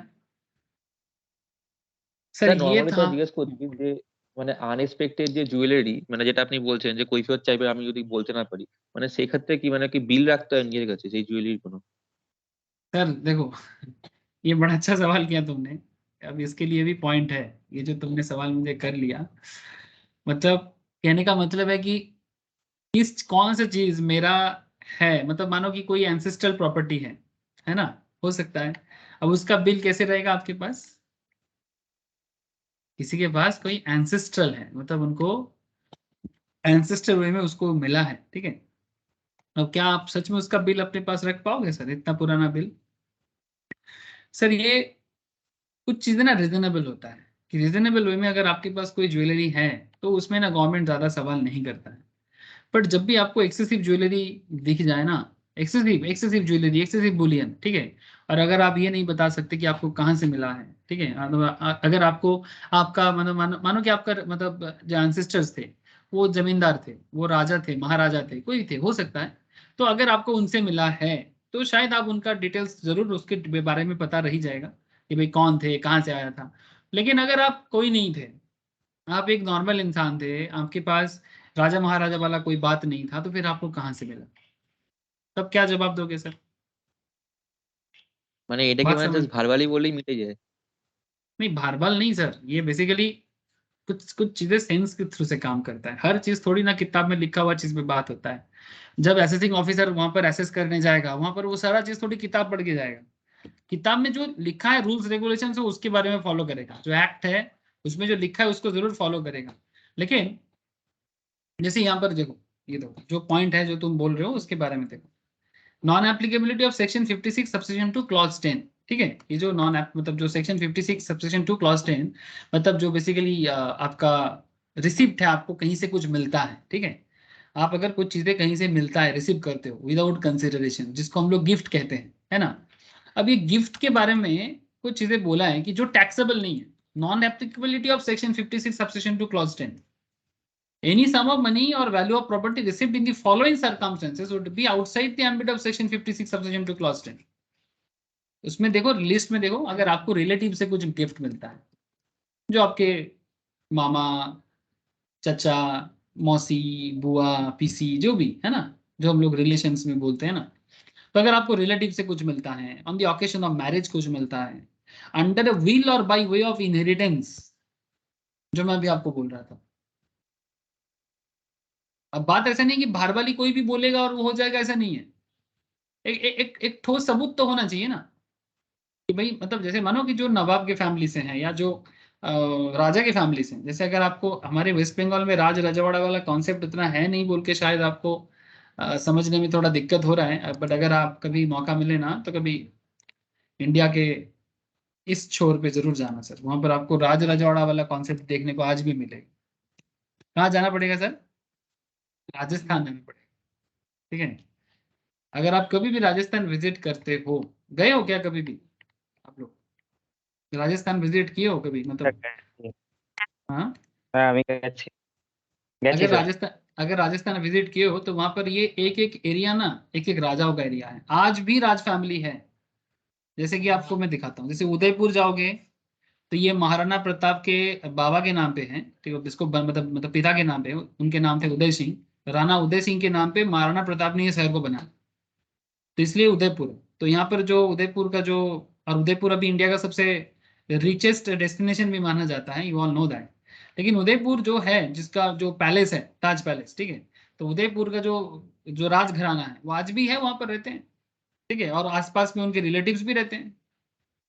तो अगर उनके पास कोई पुश्तैनी एंसेस्ट्रल प्रॉपर्टी होगा तो ये तो एकदम हिस्टोरिकल प्रूफ है इसका। अगर आप जोधपुर जाओगे तो जोधपुर घराने में आपको जोधपुर राजा का मिल जाएगा, जोधपुर भी एक घराना है, वहां पर भी जोधपुर फोर्ट भी आपको देखने को मिलेगा, और वहां पर राज परिवार के लोग भी देखने को मिलेगा। अजमेर जाओगे तो अजमेर में भी है, जयपुर में, जो जयपुर का एक्चुअली नाम आज जयपुर है, बट उस जमाने में उसको जयपुर फोर्ट का नाम है अलग है, आमेर बोलते हैं इसको, इसका पुराना नाम है आमेर। और अगर आप जयपुर जाओगे तो आप सुनोगे कि आमेर फोर्ट देखने जा रहे हैं, क्योंकि हिस्टोरिकली जयपुर का नाम है आमेर, इसलिए उसको आमेर फोर्ट कहा जाता है। तो वहां पर भी आपको राजघराने के लोग देखने को मिलेंगे। ऐसे राजस्थान में छोटा छोटा और भी जगह है, मैं आपको जस्ट दो चार नाम बताया। ऐसे आपको गुजरात में भी हल्का फुल्का देखने को मिलेगा, महाराष्ट्र में भी है थोड़ा सा, लेकिन राजस्थान में सबसे ज्यादा है। हमारे वेस्ट স্যার बंगाल এখানে रीजियंस কি, में, हाँ बोलो। এখানে ইন্ডিয়ান ল কি মানে পুরোপুরি ফলো হয় নাকি সেই সিকিমের মতো কনসেপ্ট नहीं মানে नहीं नहीं, পার্টলি ফলো पूरा হয়? नहीं नहीं, पूरा रूल फॉलो होता है, लेकिन वहां पर राज परिवार आज भी है, राज फैमिली आज भी, ठीक है, इवन रूल सेम फॉलो होता है। लेकिन अगर जो लोग राजघराने के हैं, इनका राजघराना थोड़ी ना बदल जाएगा। जैसे आपको पता होगा कि पता नहीं मुझे, बट एक फेमस मेंबर ऑफ पार्लियामेंट है, एक लेडी है जो क्वीन है बेसिकली, क्वीन ऑफ राजस्थान। ये है आपका राजसमंद बोल के एक डिस्ट्रिक्ट है राजस्थान में, राजसमंद, जो कुंभलगढ़, पुराना नाम इसका कुंभलगढ़ है, जो बेसिकली इस एरिया में आते हैं। आपका उदयपुर, राजसमंद, भीलवाड़ा, अब गूगल करोगे आपको मिलेगा। उनका नाम याद नहीं है मुझे, इसलिए एमपी क्वीन राजस्थान, मुझे नाम याद नहीं, इसलिए मुझे ऐसे सर्च करना पड़ रहा है।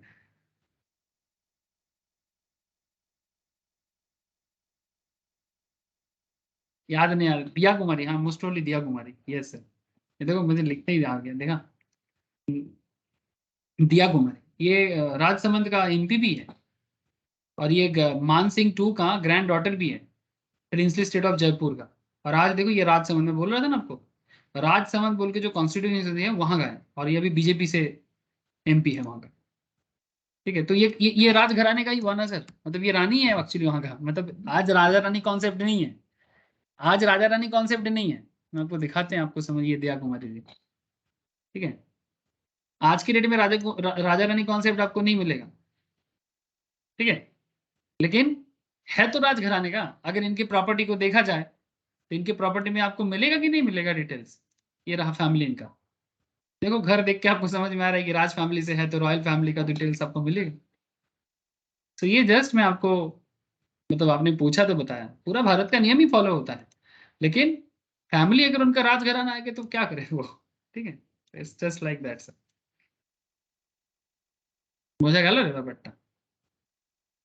ऐसे वेस्ट बंगाल में जो হ্যাঁ স্যার। राजा कॉन्सेप्ट थे, वो राजा कॉन्सेप्ट वेस्ट बंगाल का, एक तो देखो वेस्ट बंगाल में लास्ट 30-34 साल में सीपीएम टाइम पे थोड़ा बहुत जो था वो सब और भी जितना था वो सब चला गया, क्योंकि सीपीएम ये सब चीज़ों में ऊपर काफ़ी सारा एंटी कॉन्सेप्ट क्रिएट किया था।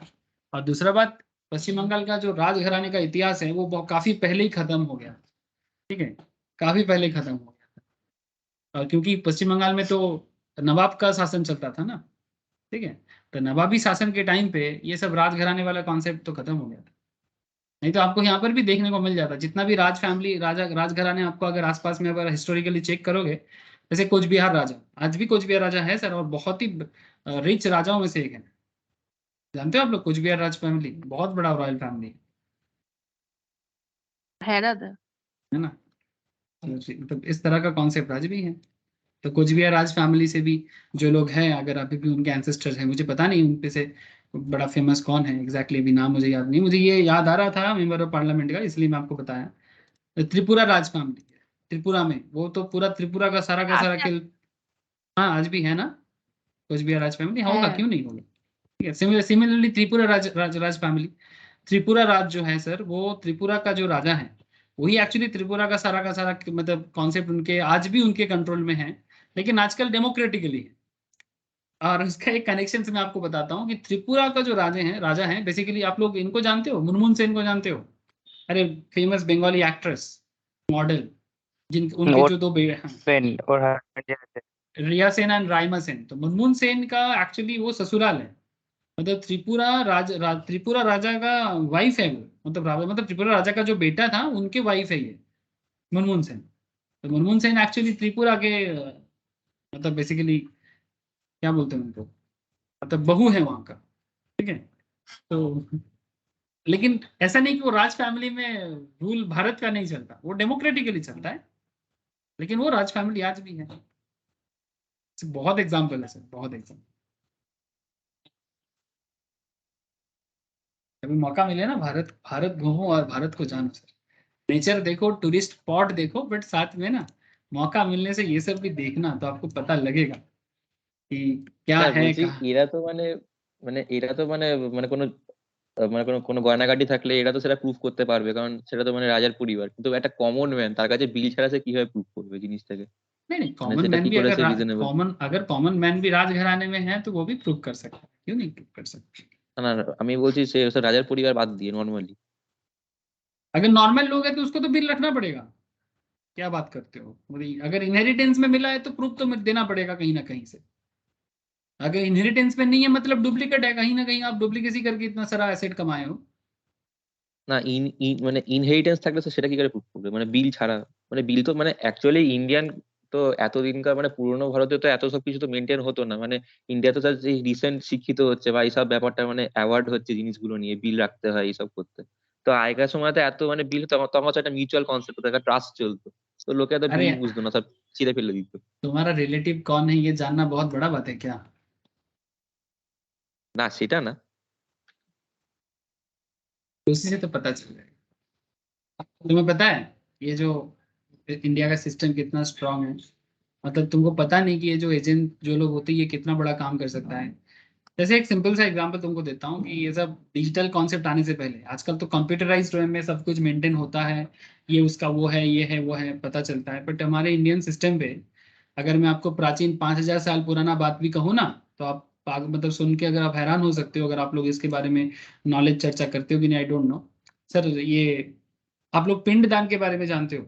जैसे गया में पिंडदान होता है जब किसी का, जैसे यस हमारे सर। हिंदी से शास्त्र के अनुसार, तो पिंडदान हाँ जब हाँ कोई करने जाता है, जैसे as per Hindu rituals, Haridwar में, गया में, ठीक है, वहां पर देखना जो पंडित लोग होते हैं, ठीक है, पंडितों के पास ना, अगर आपके फैमिली में हो सकता है करंट जनरेशन जो सो कॉल्ड लिबरल है, वो लोग आजकल तो मेंटेन नहीं करता है प्रॉपरली, बट जो सो कॉल्ड लिबरल नहीं है, अगर आप जस्ट एक एक पीढ़ी पीछे चले जाओ, मतलब हमारे दादाजी के टाइम पे चले जाओ आप लोग, ठीक है, अब उनके बाद किसी को भी पूछो क्या गया में हमारे फैमिली के कोई गए हैं, आपको मिलेगा हर भारतीय संस्कृति के लोग, हर भारतीय, आज उसका कास्ट कुछ भी हो, आज वो अपने जाति धर्म माने ना माने फर्क नहीं पड़ता, लेकिन आप अपनी डिटेल्स को लेके अपना जो भी फैमिली पूछते नहीं है, अगर आप चाहते हो कि आप अपना 5 पुरुष का डिटेल्स चाहते हो, ठीक है, मतलब अपने पूछते नहीं डिटेल्स, आपको पुराने 5 पुरुष का 10 पुरुष का आपको चाहिए, आप गया में जाके खोजबीन करो, कोई ना कोई आपका डिटेल्स निकाल के ही देगा, गारंटी देता हूं मैं आपको, गारंटी देता हूं। मतलब अगर आप ढूंढना चाहो तो इतना स्ट्रॉन्ग डेटाबेस मेंटेनिंग कॉन्सेप्ट है, मतलब 5 पुरुष क्या आपको 10 पुरुष तक का डेटा मिल सकता है, मतलब इनकम इनकम का नहीं, कि आपके फैमिली में कौन थे, आप किन की लिनिएज हो, आपका एंसेस्टर डिटेल्स, इनकम का कैसे पता चलेगा? मतलब मेरा मानना है कि आपका, आप तू मुझे पूछ रहा है ना कि सर कैसे पता चलेगा कि मेरे को इनहेरिटेंस में मिला है, मतलब आपका पापा कौन थे, आपको पापा का पापा कौन थे, उसके पापा का पापा कौन थे, ये पता करने से इनहेरिटेंस में आपको मिला है कि नहीं मिल सकता, इसका डेटा मिलना बहुत मुश्किल नहीं है कि आप किस फैमिली से बिलोंग करते हो, किस घराने से बिलोंग करते हो। ये बहुत लंबा डिस्कशन है सर, ये कभी बात करने बैठेंगे ना, मैं सारा दिन ले लूंगा आप लोग, ठीक है, एकदम मतलब पूरा गोत्र सिस्टम से चालू कर लेंगे कि हम लोग कौन है और हमारा क्या पहचान है। छोड़ सर, लेकिन एक नॉर्मल तरीके से मैं बता देता हूँ कि अगर आप इनहेरिटेंस में कोई चीज आपको मिलता है ना, तो उसको समझने में ना असेसिंग ऑफिसर को इतना भी प्रॉब्लम नहीं होता है, बिकॉज उनको ना नॉलेज होता है, उनको नॉलेज होता है सर, ठीक है। मतलब कुछ चीजें ना, वो बोला ना कि सर हर चीज किताब में लिखा नहीं होता, कुछ चीजें कॉमन सेंस के थ्रू से भी अराइज किया जाता है। कॉमन सेंस मतलब क्या, वो सिक्स सेंस सर, हाँ सिक्स सेंस भी बोल सकते हो, और उससे भी बड़ी बात की किसका क्या हो सकता है और कौन क्या है, उसका क्या कॉन्सेप्ट है। जैसे मैं आपको एक बताता हूँ, मेरे कुछ स्टूडेंट्स हैं, उनको टाइटल मिला मुझे रिसेंटली, उनका टाइटल है राजवंशी बोल के, ठीक है। अब राजवंशी लोग ना आज के डेट में अगर देखा जाए तो वो काफी पिछड़ा हुआ में आ गया, लेकिन राजवंशी पिछड़ा हुआ है ही नहीं। अगर 2 पुरुष 3 पुरुष पीछे चले जाए ना, तो राजवंशी लोग राजाओं का फैमिली से बिलोंग करता है, जो आसाम कामरूप डिविजन और आज के बांग्लादेश एरिया में वो लोग राजघराने से हैं। भले ही आज वो डिप्राइव्ड है, भले ही आज वो क्या बोले सर, मतलब बेसिकली आज मैक्सिमम जो लोग हैं ना डिप्राइव कैटेगरी में आ चुके हैं, लेकिन अगर इनका 3 पुरुष 4 पुरुष पीछे चले जाएंगे ना, तो इनके पास अगर कोई पुश्तैनी चीजें मिलता है, नामुमकिन नहीं है। बहुत बड़ा इतिहास है सर देश का, ढूंढने बैठे तो बहुत दूर तक जा सकते हैं हम लोग। मतलब एंसेस्ट्रल प्रॉपर्टी किसी के पास कुछ भी आ सकता है, लेकिन हाँ वो पता कर लगाना, इंटरेस्ट होना चाहिए, और नॉलेज होने से सब कुछ मिल जाएगा सर। अच्छा चलो सर ठीक है, मैं थोड़ा इतिहास में चला गया, ये सब सवाल करोगे ना दिमाग ही खराब होता है। अच्छा जैसे यहाँ पर और भी देखो, in contention of the death of the payer और डोनर एज द केस में बी, ठीक है, contemplation of death of the payer और डोनर, ठीक है, मतलब अगर कोई डेथ के बाद किसी को कुछ मिलता है, ठीक है, ऐसे केसेस में भी वो सेक्शन 56 सब्सिजन टू क्लॉज 10 में नहीं आएगा। फ्रॉम एनी लोकल अथॉरिटी से अगर आपको कुछ मिलता है, फ्रॉम एनी फंड और फाउंडेशन और यूनिवर्सिटी और अदर एजुकेशनल इंस्टीट्यूशन और हॉस्पिटल और अदर मेडिकल इंस्टीट्यूशन और एनी ट्रस्ट और इंस्टीट्यूशन से अगर कुछ मिलता है, from any or by any trust or institutions registered by any fund or trust or institutions or any university or other educational institutions वगैरह से अगर कुछ भी अमाउंट किसी को मिलता है ना, तो ये सब चीजें नॉन एप्लीकेबिलिटी में आते हैं और उसको अदर सोर्स के परव्यू के बाहर रखा जाता है। इसका पूरा लिस्ट देके रखा है, कोई बात नहीं, मैं नेक्स्ट क्लास में आपको इसके बारे में डिटेल्स में बात करूंगा। तो फिलहाल आपको क्या करना है, मैंने जितना अभी तक आपको पढ़ाया आप उसको रिवाइज करो। मैं नोट्स आपको शेयर कर देता हूँ, आप खुद से भी कुछ पॉइंट पढ़ के रखो। नेक्स्ट क्लास से नोट्स में आपको और भी मैक्सिमम क्वेश्चन सॉल्व करा के फिर कंप्लीशन स्टेज की तरफ बढ़ूंगा सर, ठीक है। मतलब रिगार्डिंग जो भी इसके बारे में और भी क्वेश्चंस हो सकता है और जो भी इंपॉर्टेंट पॉइंट जैसे कि डिविडेंड के बारे में चर्चा होगा, कैजुअल इनकम के बारे में चर्चा होगा, मेन मेन पॉइंट्स जो है, फिर क्वेश्चन आंसर होके ये चैप्टर में कंप्लीट करूंगा और हार्डली 1 से 2 क्लास लगेगा ये चैप्टर कंप्लीट हो जाएगा सर। ओके ठीक है सर।